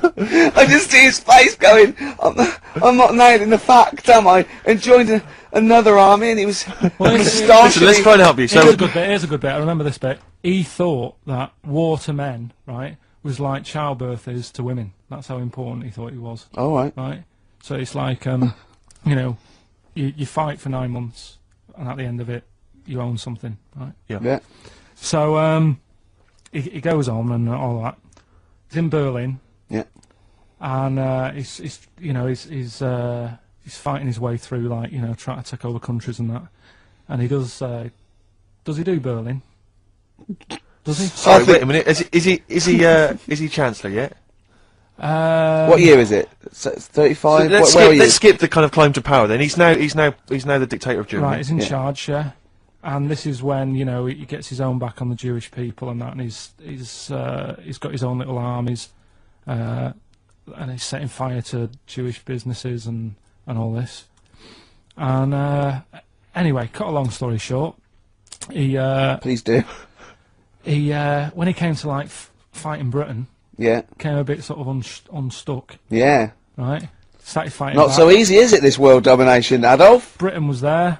France was helping out. Yeah. Americans were helping out. Yeah. So he thought, oh god. So a bit late, but yeah. He goes into a bunker in Berlin. Yeah. And it's all kicking off. Yeah. And apparently, like, Germany sort of surrenders. Yeah. Says it's all over. Forget it. We can't beat you.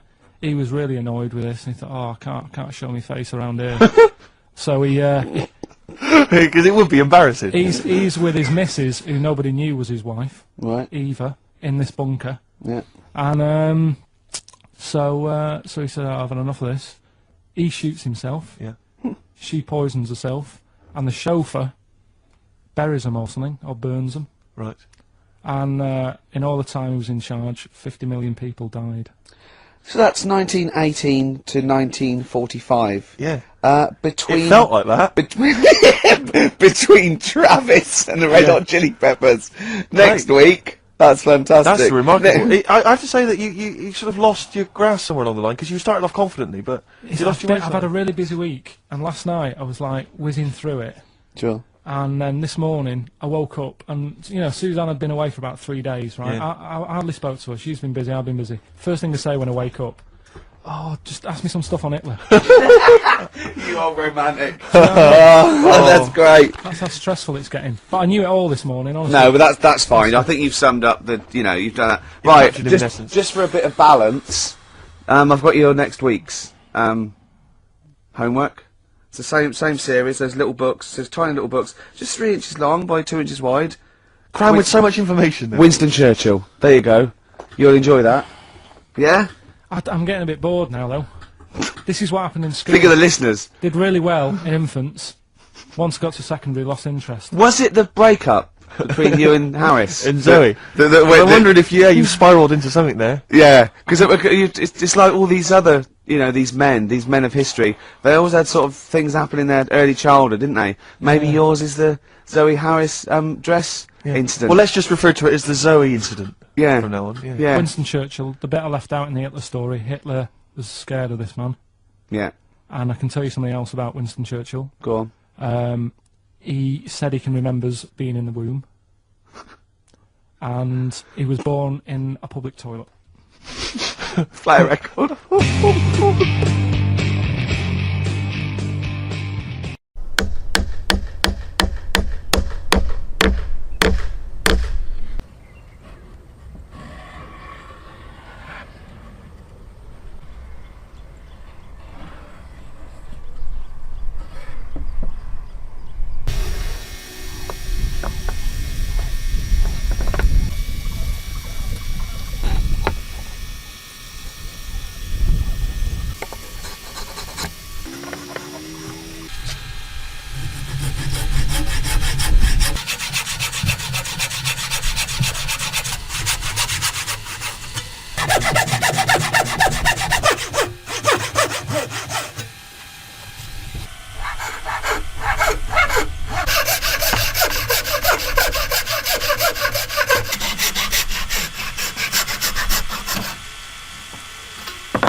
That's not saying much, though, is it?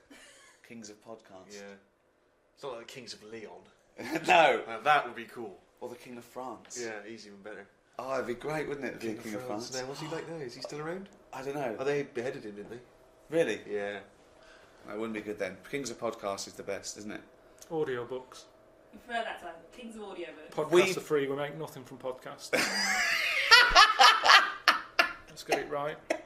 And you've just had your back bedroom carpeted, haven't you? That's not well, what I'm about to tomorrow. He's rolling it now. He left his job, and we were doing free podcasts, and we had about, I don't know, 1 million downloads. And I think it was Steve that said, "Why don't we just charge £1, Rick?" And we did charge £1. Yeah. Mm. And now, what listeners do we get? We've had about 3 million sold, and about 160 million free downloads. So still, they want something for nothing. They still won't give us £1 for everyone. Yeah. Everyone loves a bit of freeness, though, don't they? Yeah. Well, the British do, which leads me nicely onto the guide to being English. English, yeah, to celebrate St George's Day, 23rd of April. Yeah. What do you think makes us English? What do you think defines us? Being born in England. Yeah. That's the main one, isn't it? Again, if you're the King of France, you'll have very little experience of being English. Yeah. Being born in England pretty much sums up being English. But this was very much something that we discuss on the audiobook, is what makes a person English, what defines your Englishness. We go from the trivial and superficial, of what an Englishman looks like. I thought he was like a little stocky fella with no neck and a head like that. Whereas about sort of bald, Can round. I go now? Because that's what I was here for, wasn't it? Sort of like a real sort of, you know, little bulldog breed. Whereas Steve thinks of Hugh Grant. Always, or a sort of James Bond figure, who's someone I very much model myself on.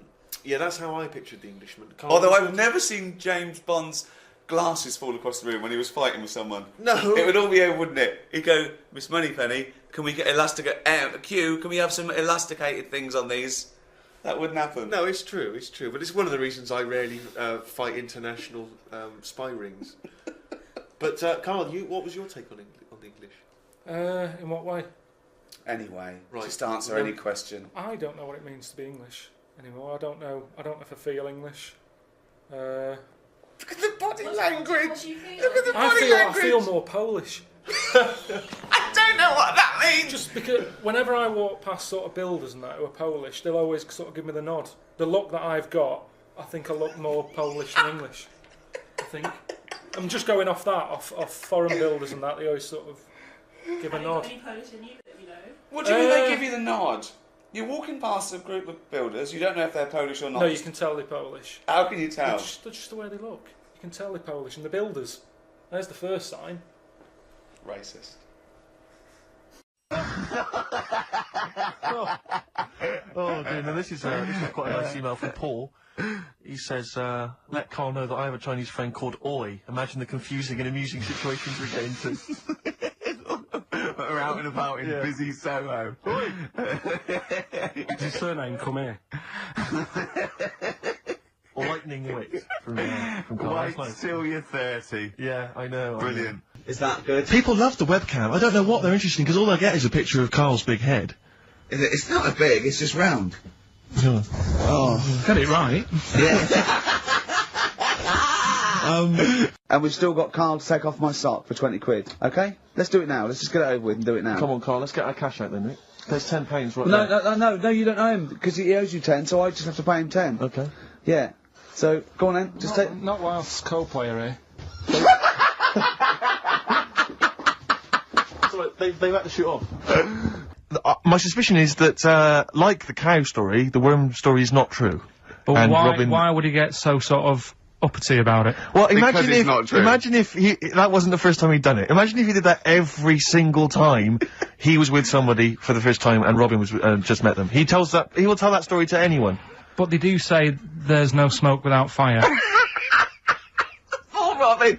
I also told him... That's a fable. I also told him... I mean, one of the other contestants on the Fat Club, Celebrity Fat Club, is another one is Jono Coleman. Oh, we love Jono. Now, Jono, I don't know, you know Jono, he's that guy who does, he used to be on TV, and I think he does a breakfast show on a rival station, doesn't he? He's happy, isn't he? He's so trivia, and he's a really nice bloke, Jono, but... It's funny, because he does a breakfast show on Heart, which is wrecking his own. There's a bit of irony. Oh, I love Karl.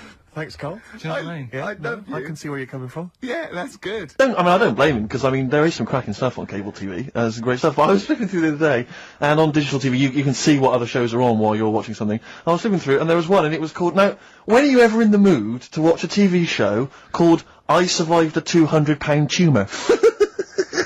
When was that on? Because... No, they're two people. They're two people. Conjoined twins. Yeah. Right, so these... They just happen to have a similar taste in clothes. Okay. Anyway, so they were doing alright, and it all went wrong when he crossed the road, got run over. The lad with two heads got run over. That's it. What? How is that Cheeky Freak of the Week? Just because it got my interest, and I kind of thought, why didn't he just look both ways?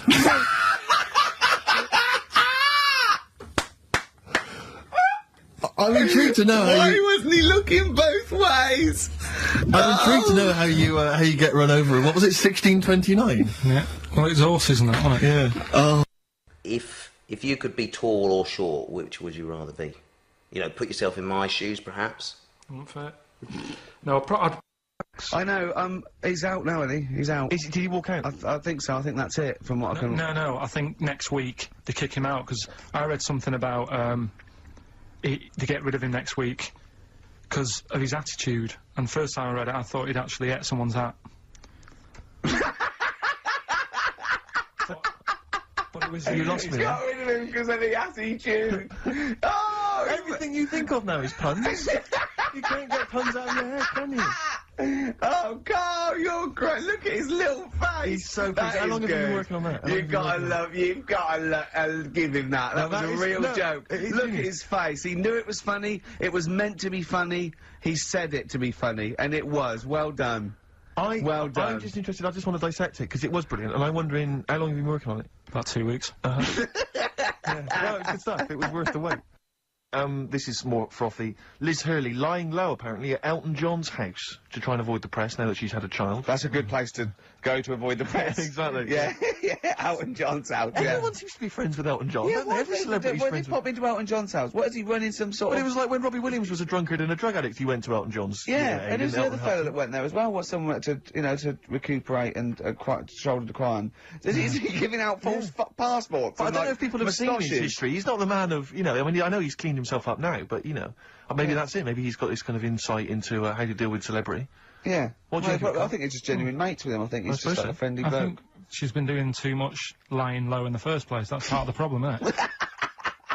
High five, Carl. That was a genuine joke from Carl there. And he's so proud of himself. Look at his little face. Too much lying low. Oh.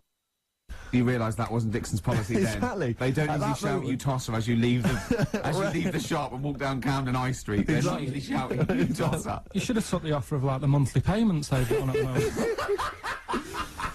So, And it was a dark time. Well, it was for me, because I work nights. Yeah. But you can just tweak it, like the fella who has done the pegs on the face, right? Yeah. His name's Gary Stretch Turner, right? Right. So you're sort of cheating already if he's got a stretchy head, right?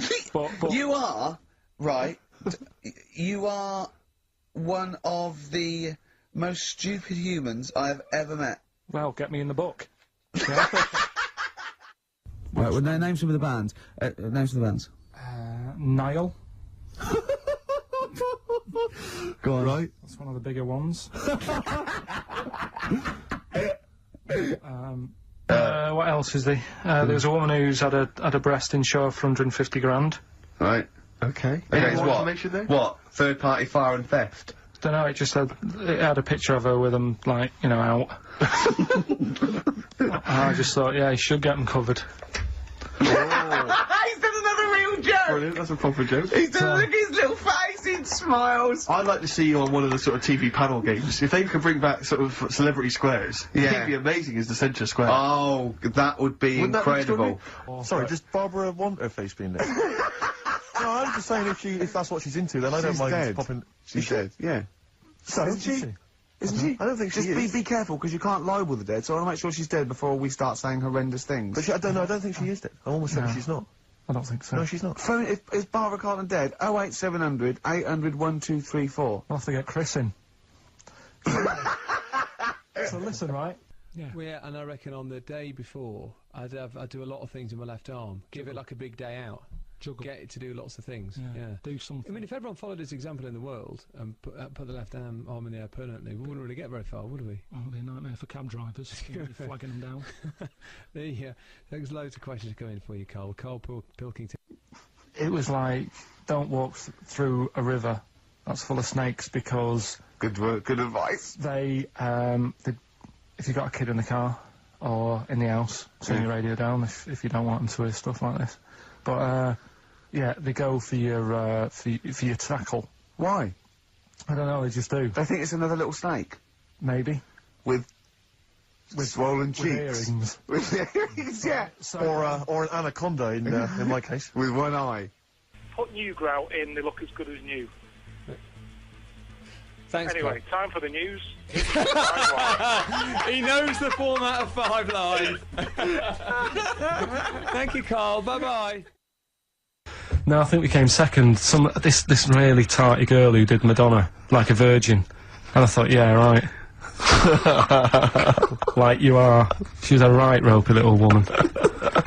But, So great!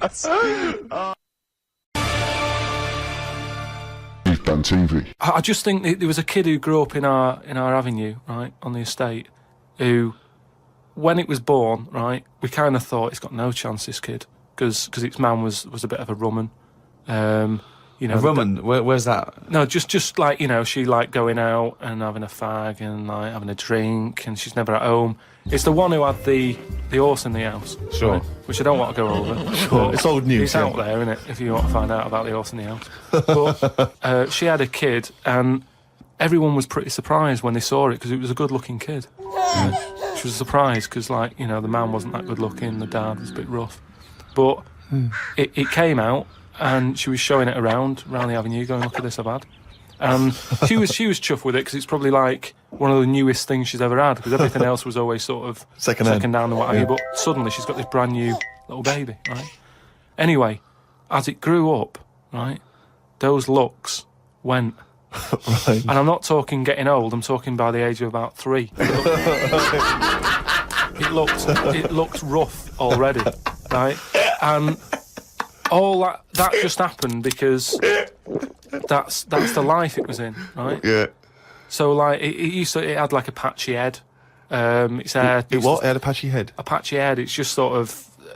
It wasn't a North American Indian. What do you mean, a patchy head? Just his hair was patchy. He used to chase sort of cars and stuff. Chase cars. Sorry. What do you mean? That's what he did for his. Sorry, did she let it get raised by wolves? No. But all I'm saying is that at the end of the day, what is it that makes a person?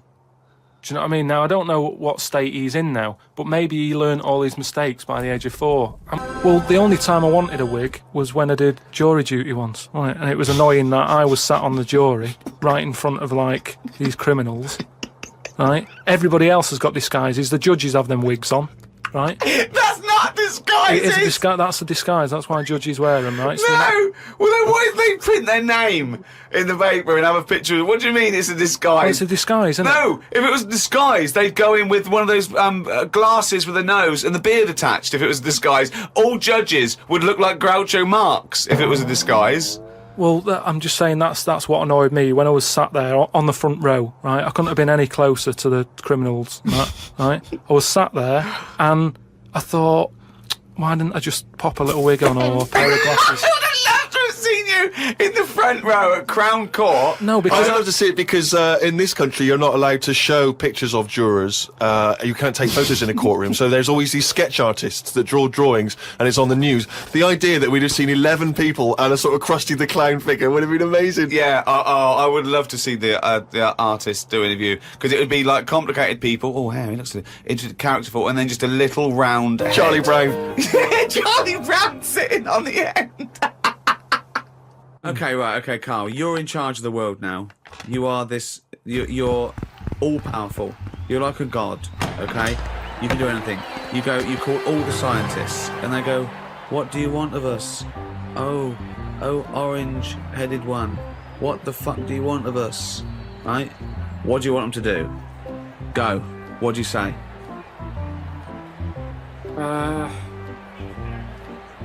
Well, I want to come in and... How long have they been working on the Big Bang idea? Forget it. You've got every science... No, but I don't just want to come in and poo-poo that, because they're going to... Poo-poo? They've done a lot of research on Hold on, you wanted to stop a minute ago? Yeah, I know, but you don't just come in, guns are-blazing. I'd say, hello, you can do everyone. anything you want. Oh, go on then. Hello, everyone. Hello, Carl, leader. Right, listen, this Big Bang thing you've been doing... Yeah, well, that's just only a few of us. That's like less than 1,000,000% of us. We're all here. Yeah? I've dropped AIDS research. I've dropped cancer research. Right, well, why have you dropped that? Who's told you to do that? Well, no, we knocked off. They said you wanted to tell us something. We're all here. Every scientist in the world Well, is listen, here. what research are you doing? Oh, well, I'm looking at what happens if you give Feminax to an owl. What happens? Well, I'm halfway through it. I got called away. Look, I'm really busy. What do you want me to work on? Who said they're doing cancer? Go back to work. Cheers. Right. Okay, the rest of us doing stuff that you think we're fanning around with. What would you want us to do? Well, I can't do it all today. What about me? I was doing AIDS. Hang on a minute. I was doing AIDS. You just wait a minute. Right, okay, why does cancer get to go back? Are you saying that cancer's a bigger problem than AIDS? You go back to work. So I get to go back. I'm doing... Oh, I'm doing restless legs. Right, can everybody but the Big Bang people leave?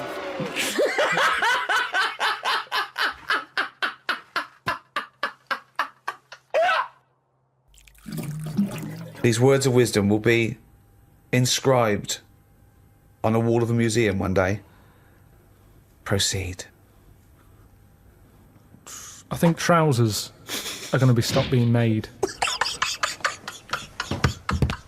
Just because you see kids now, they've got pants around their ankles. They're going further and further down.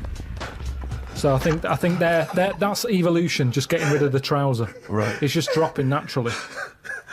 That's the evolution of the trouser because it's dropping incrementally Well, you see now, down you can the see arse. kids' underpants, so they're just dropping. Yeah. I think they'll get to a point when they just don't bother wearing them anymore. Right. Prediction 1. Okay, That's an amazing one. They'll stop making trousers in the future. Good, Okay. We're going to get weaker. That's already happened. Mm-hmm. They used to say, an apple a day keeps the doctor away. Now they're saying eat 5 fruits. Right. So we've definitely that's evidence. You can't argue with that. I'd probably put that first because the guy's right. What's number 2? So swap that round. Okay, that's number 1. Give him the pants second. Yep. I'm gonna die. Okay, they number used 3. to say an apple a day keeps the doctor away. They used to say pull your trousers up. Now they say put them down. You can. I've never had such fucking trouble. Number 3. Right, number 3. Oh, the scholars are now waiting with bated breath when they find this old scroll and they go, ooh, what can number 3 be? I reckon we'll blend all our food. Oh, God. No, because He was going to make a point about race. What is it? I never thought it would be. We'll blend all our food. like they do for babies, you mean? I just think when you think about all the stuff we eat now, cavemen chewing on big lumps of meat. Yeah. We had wisdom teeth. Yep. Now they say, take them out, you're not using them. Yep. Why not using them? Because your food's soft. Yep. Sorbet. Yep. Soups. Yeah. Everything's softer, Just isn't it? When you those get an two, yeah. avocado, they say, is it soft? Everyone's squeezing the food before they buy it. Yeah. No one wants anything tough. Yeah. So I think chewing is a sort of It's a thing of the of the past. We haven't got the time to chew. Everyone's like, hurry up, eat that. You don't have to go out for dinner with Ricky. He's like, hurry up. Like, I'm still eating it. Well, he does blend his food, I think. Okay, so blending food. Great. I reckon... what else do we do now? So I've done teeth. Done trousers. I've come up with this idea. It's sort of like glasses, but you can live wherever you want to live. What do you mean? Everything that's real, you're not looking at that anymore. This is really the future. I'd put this at number 10. This is like... We're only doing 5. Fuck me. So what you mean is that you look through the glasses and instead of seeing the real world, you see a tropical what paradise. You want to see. So if you're a young kid and you like the idea of living in the urban ghetto with all graffiti on the walls and that, you can see that. Yeah, but hold on. Are you walking around? Because you'll be bumping into stuff, won't you? No. Why not? No, what you mean is that the stuff that's there in the real world is being digitally reimagined in your glasses. So what was a nice country lane is suddenly now an It's urban got loads ghetto. of graffiti on it. Sure. Absolutely mental, pointless, would never work. Absolutely one of the maddest things you've ever said. Really weird, that one. Yeah, It could be done. I reckon it could be easily Why done. would it be? Okay, Because- that last one, that's number 4. That's a load of bollocks. So what's number 5? There'll be more letters in the alphabet. Why? Why? Because we're running out of words now, aren't we? No, we're not running out of No, words. we are. We are definitely running out Just of words. using, it's using the letters we've already got and making new words. Yeah, we're making, No, but we haven't got enough now. Of course we have. Have you any idea? You could have a word with 9 L's Yes. before you run out. Yeah, and they do in Wales and what have you. That's because their alphabet is shorter than ours. They've only got something like 24 letters over there. Right. They go mental with the L. Now, what we do is we've got 26 letters, but we are now struggling. We're not struggling at all. We are. We're not. Let me say stupid. Boswallocks in shampoo. Now, there's a word where they've gone, well, we've invented something here. We've got something we're putting in shampoo. Boswallocks? Boswallocks. Have you just made that up? No, it's now they go, new with Boswallocks and ceramide R. Yeah, but that's a new word because they have to, they come up with a new word. But it's a terrible word. Why? Boswallocks. It's another word. Is that real? You've made that up, have you? I haven't. It's a real word. Yeah. Now, this is what I'm saying. So years ago, when they came up with all the sensible ingredients, Go on. sodium. That sounds. That sounds all right. He likes sodium. He doesn't like Boswallocks. Because it sounds like something in it, like an ingredient. Well, yeah, but that's because you're used to it. Is this a load of Boswallocks? Are you winding me up? No, the two it's of you? real. It's real. And that's because 26 letters, we've wasted them. Years ago, we went mental with the, pneumonia, sticking a P on it. And there's loads of words where you go, what's that letter doing in there? Whereas now, they can't do that. They've gone, whoa, pull that back. Why is that letter there? And now you've got stuff like abbreviations and stuff. Yeah. Let's not waste letters. Let's just control it a little bit. Cars are called things like, GTI or something, because they're going, well, I can't think of the word to call this. So they're giving them letters. Think of a word now. Think of a word that hasn't been made up. What do you mean? Well, tell me a word that hasn't been made up. All words have been made up. No, one that hasn't. That could be used. Say if I invent something now to put in shampoo, what can I call it? Quick. Cranberry. No, it's too close to that. No, we can't get that past the advertising person. Scrimpton. Scrimpton. Yeah. It took Ricky 2 goes and you accepted his second one. Well, I think we've sorted out the future. One of my first disappointments with football, I was 10 years old, okay, and one of the teachers was in charge of the football team, my junior school, and I went down to Tutty's, it was, a shop in Reading with my mum. So it's white socks, black shorts, white shirt, got that. Knocked on his door. I said, I've got my kit. He went with the trials yesterday. He missed it. That was it for a year. Right? Next year, I wear the trials, got the trials, okay? He was going, everyone, I want to give it 100%, right? Really try hard. He's watching people play, right? I made sure that every time I ran by him, I was out of breath. Every time I ran by him, he's sort of looking at me, I think, yeah, right. Came to it, he said, the team is this, I'm left out, right? He went past me, and he went, you've clearly got asthma. So you didn't make that team either? Yeah, and I didn't, and I vowed that day, never try hard at anything. Yeah, well, you've certainly kept that up. Yeah. Question from Kevin. He says, Carl, other than the famous boxing match that you've often talked about, I know that took up about 20 minutes of your time, have you ever been in any other kind of fight? I don't suppose a slangy match. I think they're talking, have you ever been in a physical fight? Once that I can remember. It was over a woman. Well, a girl. I was at school. Yeah. And it was because, like, it's hassle, innit? Right? Relationships when you're younger. How old were you? About 7. It was over a woman. Go on then. Yeah, go on. And there was this girl knocking about who, she was quite good looking, everybody liked. And my mate, he really liked her. And I didn't sort of ask her out on that, but she just sort of took a shine to me and stuff. Right? And didn't really go out with her properly. It's at that age where going out with someone is just like sort of going, all right, in the morning. Do you know what I mean? You just sort of nod your head. Yeah. And that. Anyway, there was some sort of school disco. And they were playing Spin the Bottle or something. Right?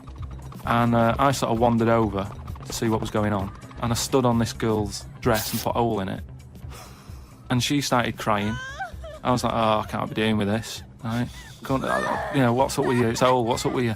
And everyone's going, Carl, what are you doing? That's meant to be your girlfriend and that. You should be sort of saying, oh, I'm sorry, and giving her a hug and all that, and saying it'll be all right, we'll sort the dress out. I said, I can't be dealing with this. Right? So she's crying her eyes out. I said, it's over, right? Oh, it's over, you saying, all right. in the morning. Yeah. No more of that. Yeah, there's no more in the morning. So I go to the toilet, right? And this lad who fancies her comes in and goes, "You're out of order," you know. I'm saying, "What are you on about?" Sorry, there's two 7-year-olds. Yeah. You're out of order. Keep out. Yeah. Cut it out. Show her a bit of bloody respect. Sorry, were you wearing trilbies? Yeah. He put his cigarette out in the sink and he just said, "Leave it." Get out of my face. So I just sort of said, "Look, why are you getting involved?" and all that. Yeah. Two 7-year-olds. Yeah. Why are you getting involved? And it was obviously like because you know he fancied her and that. We had a bit of a fight in there. Yeah. I accidentally, you know, sort of chipped his tooth on a sink. Wow, is it like a proper... Sorry, this is like someone from Lock, Stock and Two Smoking Barrels. Yeah. What are you talking about? Two 7-year-olds in a toilet. So you put a hole in her dress. I don't know how that... What were you wearing? Football boots? How did you make a hole in her dress? I don't know. It was like that sort of material. You were wearing winkle pickers. Like crepe. You know what I mean? It was like a crepe dress or something. Yeah. Right. And that got a hole in it. So you're having and when you say you're having a fight, I mean, are you wrestling with it? You got arm locks and head bit locks? of wrestling and shoving about and that, and it was an accident. I didn't sort of go, right, I'm going to break your teeth or anything. It's just that I happened to push his head down, and his tooth hit the sink, right, and it chipped and what have you. After that, like I sort of left there and stuff, and we had to go into assembly, and there was a copper in there doing some presentation saying, "Listen, kids, you know, don't get into trouble, because we're out there and we'll get you." Right, so sort of trying to teach the kids young not to get into any trouble and stuff. So I'm sat in the assembly room thinking, "Oh God, there's a copper here talking," and like my mate's going to come in a minute, like with a chipped tooth and everything. And questions are going to get asked. That's what kind of happened. I mean, the coppers didn't get involved. Yeah. Did you turn your back on violence after that then? Yeah. He said, "You'll never take me alive, copper." So yeah, that was the sort of last fight. Brilliant. A friend of mine got a gift, or rather gave it as a gift. I don't know if you've been familiar with these. It's a charity organisation, and you go on their website or you phone them up, and you can give someone else the gift of, say, a goat. And it's a sort of goodwill thing, you know what I mean? So you buy an African family a goat that will help them for years. And it's like you're saying, well, I would have bought you a present. Yeah, but I've used that money wisely. Yeah, so it's almost like they've given exactly the present. They've given the goat. Yeah, it's a beautiful idea. But as soon as he told me about it, I thought to myself straight away, knowing Karl's views on charity and giving, I wondered what his views would be. Well, are they happy with the present over there? Like the people who are getting it? You're an idiot. What, you think an African family wakes up and there's a little goat with a ribbon tied round it, and they go, "Oh, look what Santa brought us." Look, and that mince pie's gone and that glass of milk. You're such an idiot. No, but what I'm saying is, does that family want a goat? Yes. But why? It's not they want a goat, it's they need a goat. Do you think... What do you think this organisation is? Just arbitrarily giving goats to people. They're going to say, "Oh, I wanted Nintendo." What are you thinking? Well, what I'm saying is, right, let me put myself in their shoes. Well, this will be I a haven't first. got any. But say I'm one of them, right, over there. Right, I'm sat there, it's Christmas Day, right? I open it up, open the present, little goat there, right? Now, if I was one of them, I'd be going, not another mouth to feed. At the end of the day, there isn't enough food to go around for themselves, never mind a goat. Don't they say, like, having a dog and that is quite expensive? Sometimes they say, you know, what with all the injections you've got to give it. Well, I'm assuming it's all above board. The goat's had its injections. That's what some of the money goes towards. It's just a way of redirecting cash. But the thing is, why do they want that goat? What's the main reason? What does a goat give you? Milk. Right. Now, wouldn't it be easy to just send them a bottle of milk? Without all the hassle and the headaches that come with it. That's all I'm saying. And the other thing is, think about the goat. That was happy over here. Suddenly, it's on barren land. No grass. I'm gonna burst! What do you mean? You didn't send a goat from here. I'm saying, who's happy at the end of this, right? You've got a fella who hasn't got a present over here because the mate bought him a goat, right? So yeah, let's do this properly. So there's a tick. He's not happy, right? Then you've got the person who's opened it, who, like you said, wanted something else, right? It's a goat. They go, who's going to look after this, right? So tick, they're not happy, and then you've got the goat going, what am I doing here?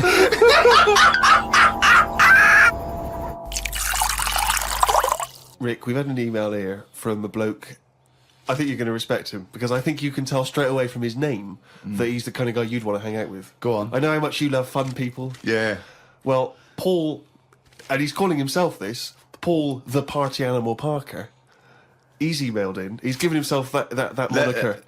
Right, I assume they're in sort of like quote marks, They're are they? in speech marks, yeah. Paul Brilliant. Party Animal Parker. And he's calling himself that. Yeah. That I can't wait. So when you picture him, what are you thinking? Millhouse. Right, okay. I think he looks like Millhouse from The Simpsons. Yeah. He's working in sort of an IT department, maybe? Yeah, for a large possibly. organisation? Oh, I think he might still be at school. Okay, right, yeah. Yeah, I think. And this is the vital question. Do you believe him to be a party animal? I believe him to be a party animal is as much as a man with a long scarf that his mum knitted him to look like Doctor Who can be a party animal, yes. Do you think that when people are organising parties at his school, they're thinking the first person they got to get on the list and make sure he's guaranteed as You've got to take Paul the party animal. Because I bet he's got millions of affectations. I bet he wants to be known as the one that carries around a biscuit tin. Yeah. You know, he's got the scarf. He's the guy who only ever wears bowling shoes. It's his thing. It's his thing. He's a little bit kooky, it's his thing. And it is fairly interesting what he sent in. He's found this on the web. A Serbian man who has invented a sex machine for women. And he's appealing to Western women to test his device. It runs on a 390-volt electric engine, simulates sex, and has a 7.5-inch artificial penis. As soon as I read this, I was thinking, it's just imagining there going, oh, thanks for coming in, yeah, okay. So there's what's going to happen is there's a penis that's going to pop out from here, and it's going to have sex with you. I'm going to stand behind the machine. I've got to stand behind here. There's a lot of dials and stuff. I don't want to bore you in. Well, why do you have to stand behind it? I can't. It's technical stuff, but I got to be behind the machine. But there's no penis on the robot at the moment. It's just a hole. No, don't worry. What'll happen is I'll switch the machine on. I'll go behind, and then a penis will appear. Will it be like a metal-looking penis? It will be a robotic penis, but it will seem like it's a regular fleshy human penis. So you've made this sort of like robotic penis look really realistic. It's really realistic. You will not be able to tell the difference between, say, the robot one and mine, for instance. Okay, well, I don't want to see yours. No, there's absolutely not. Because I've not come around here to have sex with a person. I know, you've come around to test the machine. Yeah, and that is exactly what you're going to get. Okay, like a piece of mechanical action. Talking of eating knobs, Carol Thatcher, you know, a daughter of one of our leaders. Sure. Well, you saw her in I'm a Celebrity, Get Me Out of Here. She popped a couple of bollocks in the mouth, chewed them up, swallowed them. Oh. Kangaroo penis there, dried. She couldn't even get... It was so tough, she couldn't even get through it. And then she... eventually she eats it. What was it, like a pepperoni? Yeah. And she... What do you think of that, Carl? What, eating that sort of stuff? Yeah. I watch it. I like those little trial bits, right? Yeah. But what I don't think people realise is, right, it is hard eating a little kangaroo knob. Right? Really? How do you know? No, it's just, you know, you think about it and you go, oh, couldn't do that, right? But what they never mention on the TV programme, which I think takes it to the next level, right, they're eating that at like 7:30 in the morning. Sure. Right. Which is worse, innit? Yeah.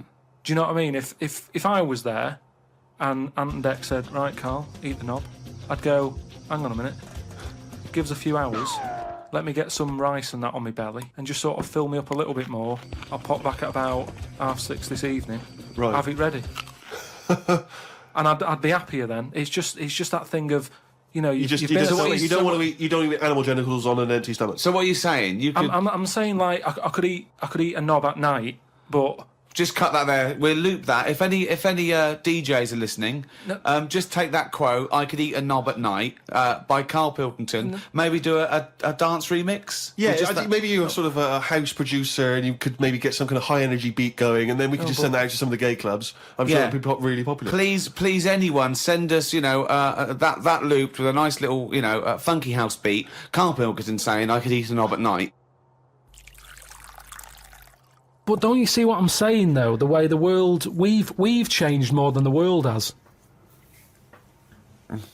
We can't handle anything now, can we? Look at it, like I say, a bit of snow, a bit of cold, everything comes to a standstill. Yeah. Oh, I can't go out, it's dangerous, you'll slip over, people having time off work. Yeah.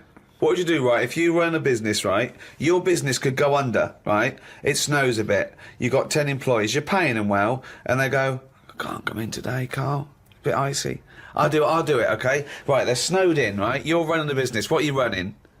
It's a, let's not, I'm not going to big myself up. It's just it's a factory. It's U-bends. I make U-bends. U-bends for... Toilet. So you run a... OK, right, OK. So, plumbing, you pay them all right, don't you? I'd say most of them are on above average. So you're there. What time do you get in?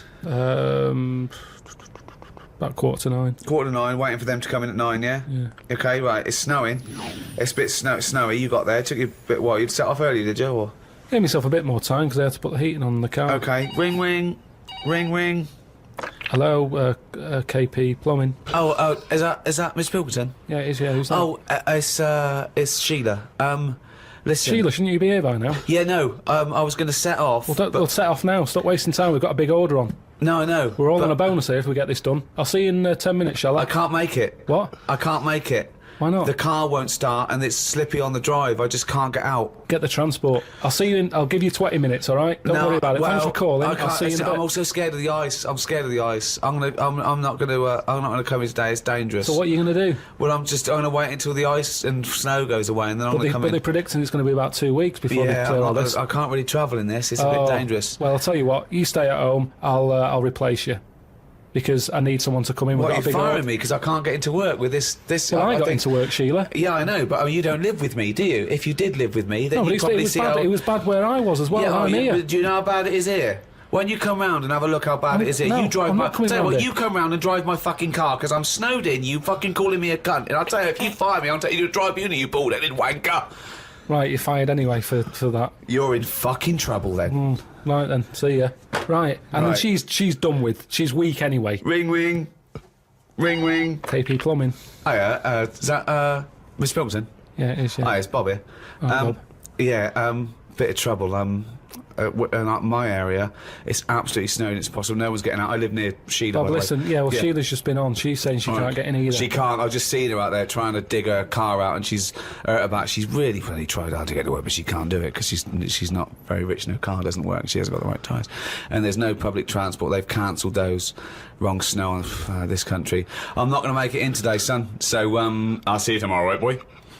Well, no, you're saying you'll see me tomorrow. Yeah. But you'll probably call up tomorrow with the same thing. Well, only if it's snowing still. Now, listen, it might not I can't run a business like this, Bob. Yeah, it's not my fault, is it really? So go round to Sheila's and like slag me off if you want. But I'll tell you what, you're not coming back here. Oh. Fuck off. One chance. Give them one chance.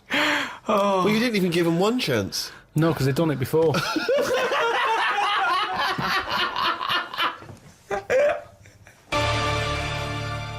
On TV.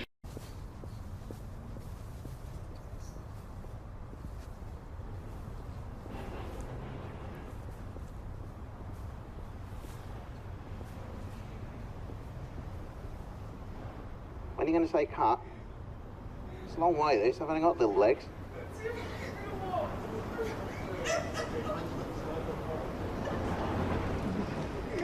Still going! Still fucking going! It's not fair! I'm going to call Cat. Look, now you're winding me up, I'm sure you are. When it gets to the end, what are you going to do? Oh, this is ridiculous. I don't think I ever let her down in the bedroom department. You know, no. You know, I'd like to think that I always satisfied and I'm out of character here. I couldn't do that. As far as I'm concerned, you know, I gave it 110%. You know, every time. Quality job. It was good. It was good. I was in trouble earlier. Quality job. I was in trouble earlier than you. Tick the air. Quality job. Oh! Do that again. Okay.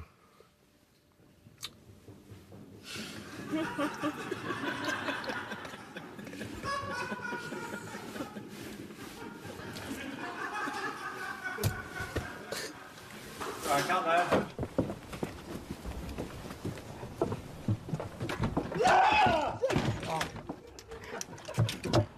Oh my God. Oh God. So childish. God.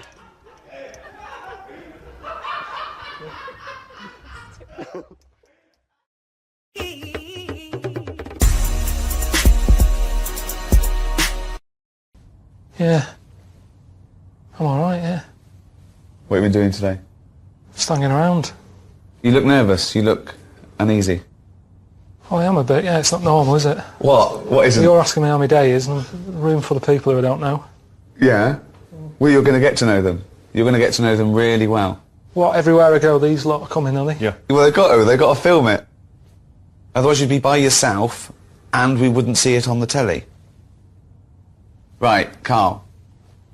I'm very jealous of your trip here, Carl, to the mighty Great Wall of China. Well, you say that, but how come I'm going and you're not doing any? Well, because we're executive producers. Yeah, we're busy. We've got other stuff going on. Mm. See, out of all the places, this is the place that I'm worried about the most. Why? Just the way they live. They're different. What, Chinese people? They just wreck everything. They make everything weird. That's what I'm worried about. Expand on this. I don't understand what you mean. Everything. Chicken. Why is it orange in Chinatown? Just the slightest thing. The chicken is orange. They eat anything. You know what I mean? Octopus. Toad. He just made that one up! No, say if I go over there, I have a bit of toad. I go, do you know what? It's quite nice that. It's nicer than chicken. Yeah. It's going to be pretty tough to get a bit of grilled toad in this country. It could make me sort of wish for stuff that I can no longer get hold of. Have you been listening to what he's been saying there? Yeah. That he's scared to go to China in case he gets a taste for toad. And then he comes back and he can't get toad. So I just wanted to check that you heard that. Yeah. The way they write, the letters are weird. Their alphabet's not like ours. Theirs are like someone testing out a biro. Everything's...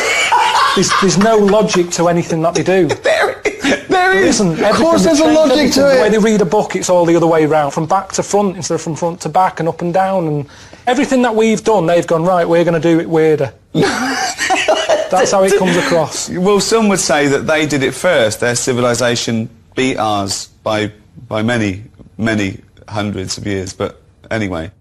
Right. Off you go. See you when you get back. Yeah. So, yeah. Ring, ring. KP Plumbing. Hiya, is that, Mr. Pilkington? Yeah, it is, yeah. Hi, it's Bob here. Bob. Yeah, bit of trouble. In my area, it's absolutely snowing. It's impossible. No one's getting out. I live near Sheila. Bob, by the way. listen, yeah, well, Sheila's just been on. She's saying she can't get in either. She can't. I've just seen her out there trying to dig her car out, and she's really tried hard to get to work, but she can't do it because she's not very rich and her car doesn't work. She hasn't got the right tyres, and there's no public transport. They've cancelled those. Wrong snow on this country. I'm not going to make it in today, son. So I'll see you tomorrow, right, boy? Well, no, you're saying you'll see me tomorrow. Yeah. But you'll probably call up tomorrow with the same thing. Well, only if it's snowing still. No, listen. It might not have well, I can't run a business like this, Bob. Yeah, it's not my fault, is it really? So go round to Sheila's and like slag me off if you want. But I tell you what, you're not coming back here. Fuck off. No, because it's in the middle of the night. Can't go out. See, this is what I mean with you. You think you know it all. Just go out. Yeah, I'll tell you what then. Let's go back and let's see you go out in the middle of the night in the jungle. There's all sorts out there. The noise that's in the jungle is... Nothing goes to bed at night. That's why there's a lot of nocturnal stuff. No one can get their eyes shut. Everything's off. Snakes going, stuff clip. There was something outside my tent. I'm not joking. It was man-size. And it was making a human noise. Was it a human? No. I'm talking like gorilla-type noise. Right. Well, that's terrifying. And you're saying, oh, just nip out.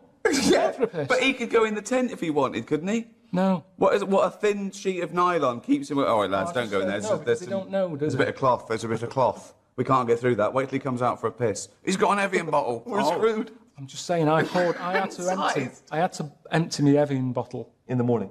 No, in the night, because it was only a little one like So that. you pissed in the tent and then emptied it out, so you were out there anyway? Yeah, but it's just my hand going out. Going like that and coming back in again. Surely you'd rather lose your penis than your hand? Nothing wants your penis. You'd be surprised. Honestly, there's some weird stuff out there. Do you know these fish in the Amazon that go up your knob? Now everyone's saying to me, you've seen the Amazon? That's amazing. Well, how come the stuff that lives in it doesn't want to live in it? They'd rather live in my knob than live in the river. So you're telling me that I'm meant to be lucky. That's what I'm saying. Nowhere's safe. You can never relax.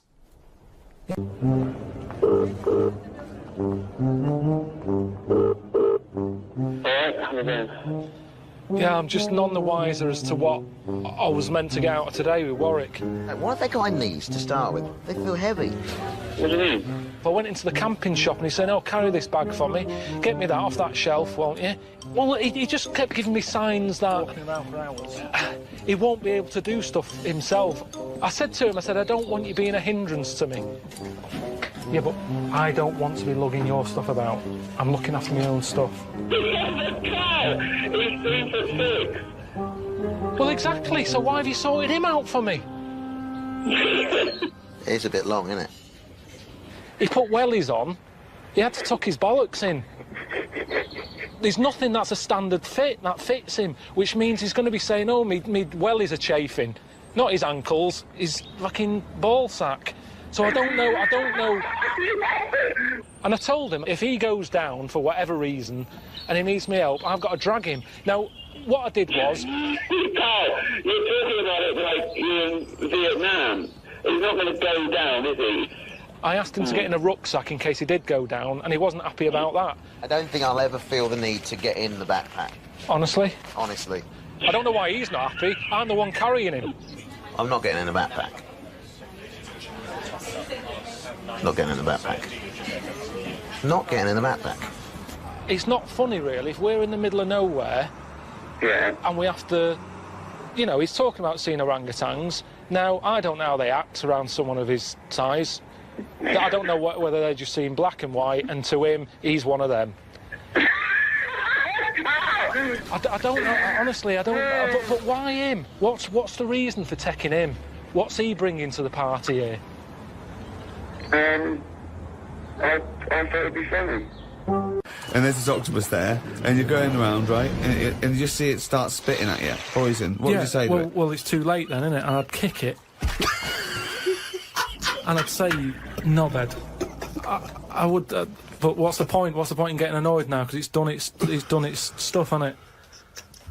I don't know why he's kicking and calling it a knobhead under the water. What is this octopus thinking? Oh, God. Oh, okay, you fucking eight-legged shit. I'm not bothered. I don't know what you're saying. Fucking cunt of a mollusk. I'll just spit at you again. It's not bothered. You slimy little fucking boneless wanker. This is why... How would you sell these places to me? We're coming in your travel agent, Karl Pilkington's Travel. He's been around the world. He's seen all the sights. So we're going there. Hello. We're thinking of going on holiday. Me and my husband, Stephen. Well, what are you thinking? China. China? China. Well, I won't bother with that. Where have you been in the past? Well, we've been to Wales and we don't really understand the language. What they're saying? Don't know what they're saying at all. Oh, forget China then. Oh. They're worse than the Welsh with their language. It's mental. There's no order to it whatsoever. It's mental language. It's like aliens. So you don't want to go there. Have you thought of anywhere else? Hang on, you're supposed to be selling us a holiday to China. No, I'm not selling you. I've just got to sell you a holiday. So I'd say you don't want to go there. Okay. How old are you? Oh, well, I'm 72. Right, well, you don't... 23.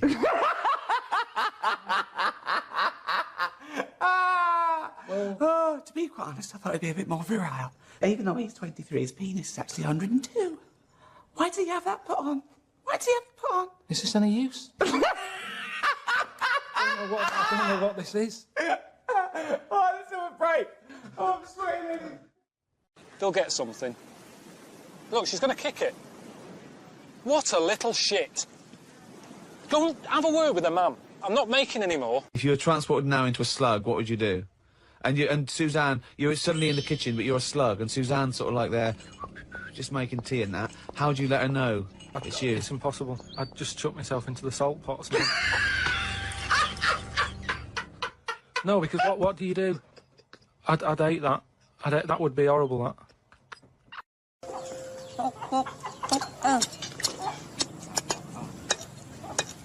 Fuck boy. Hey? Fuck boy. Fuck. The fuck is... Fuck. Fuck is chop. Chop. Dumb. Dumb fuck. Hang on a minute. This is a joke. That is a joke. Dumb fuck. Dumb แรง ให้มัน Okay. smaller now. We'll just talk about how good, what an interesting read it is, how fascinating it is. You see, it's weird. There's a picture here of you. How old are you there? Hang on a minute. Who put you in goal?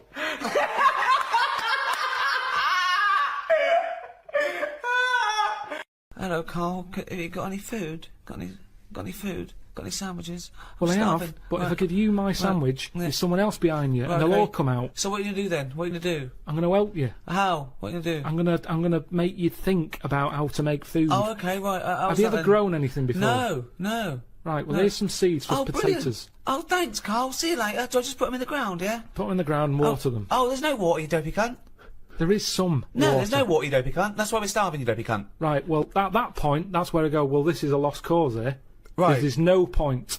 Can I have your sandwich then, after all? No, or you're what? not having it. You're not having it now. So not only can I have a sandwich, you give me seeds with no water, you useless, bald-headed fucking twonk.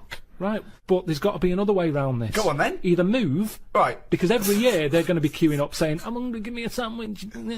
No, you're not having another sandwich. Once again, it's an utterly ill-informed discussion.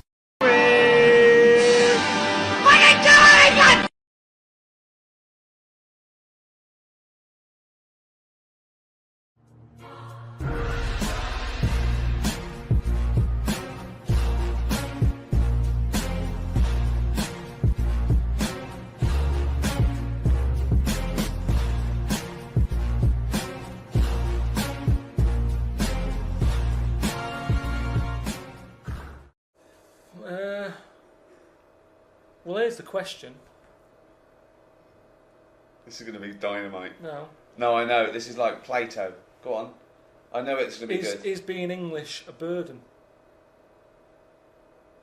What does that mean? Yeah. Just because it's one of the... They say it's one of the most... Are we the most hated nation on earth? No. No, I don't think we are. No? No, it's the Americans, isn't it? We're second, then, are we? Oh, we all do so rubbish at Eurovision. Yeah, I suppose so. What, Eurovision Song Contest? Yeah. I don't think you're meant to take that too seriously. I think the embarrassing thing is... When you've got people up there singing boom, bang, a bang, it's not to be... I don't think it's a barometer of doing well in the global market. I think the problem is now that whereas England, for good or bad, was once it ruled much of the globe and a vast empire. At its now, peak, the empire was 4 times bigger than the Roman Empire. What do you think of that, Carl? Did we do anything though? When we had a lot of people, did we do anything? Because I think it's like a business. Yeah. When a company gets too big, you take on too many people, and then you've got places for people to hide. So even though you've got a lot of people turning up late for stuff, hiding, pretending they're doing stuff. Yeah. I'd say keep the empire small, but keep them all good. It's not about numbers. There's not power in numbers. There's a lot of laziness in numbers. Small group. Red Hand Gang. They got everything done. The what? Famous Five. Musketeers. There's only 3. You don't need loads. D'Artagnan wasn't even one of them. Not an official musketeer. That annoyed me a little bit because he was the main one for me. Yeah. D'Artagnan. 7 dwarfs. Got it all covered in 7. What did they get covered? No, they just had everything covered. If you wanted happy, come here.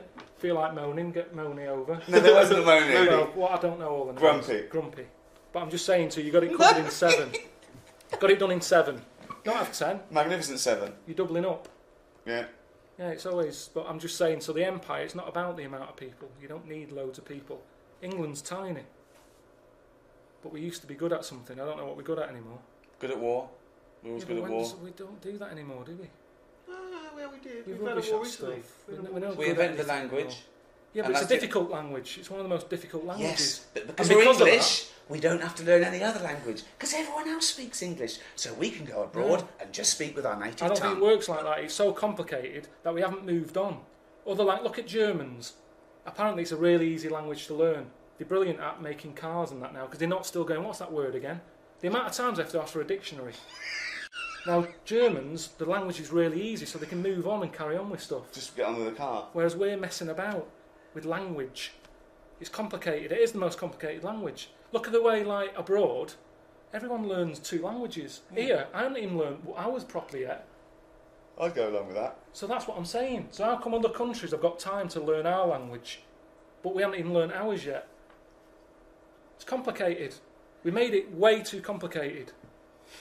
Stephen Fry, he might as well be foreign, some of the stuff he says. I don't know what he's going on about. Just goes on with these words, and I think who knows what he's talking about? And we've done that. We've created that. We can't moan. We can't say bloody Germans have come up with that. We've created the longer words. So that's the problem with English. We make life difficult for ourselves. Thank you very much.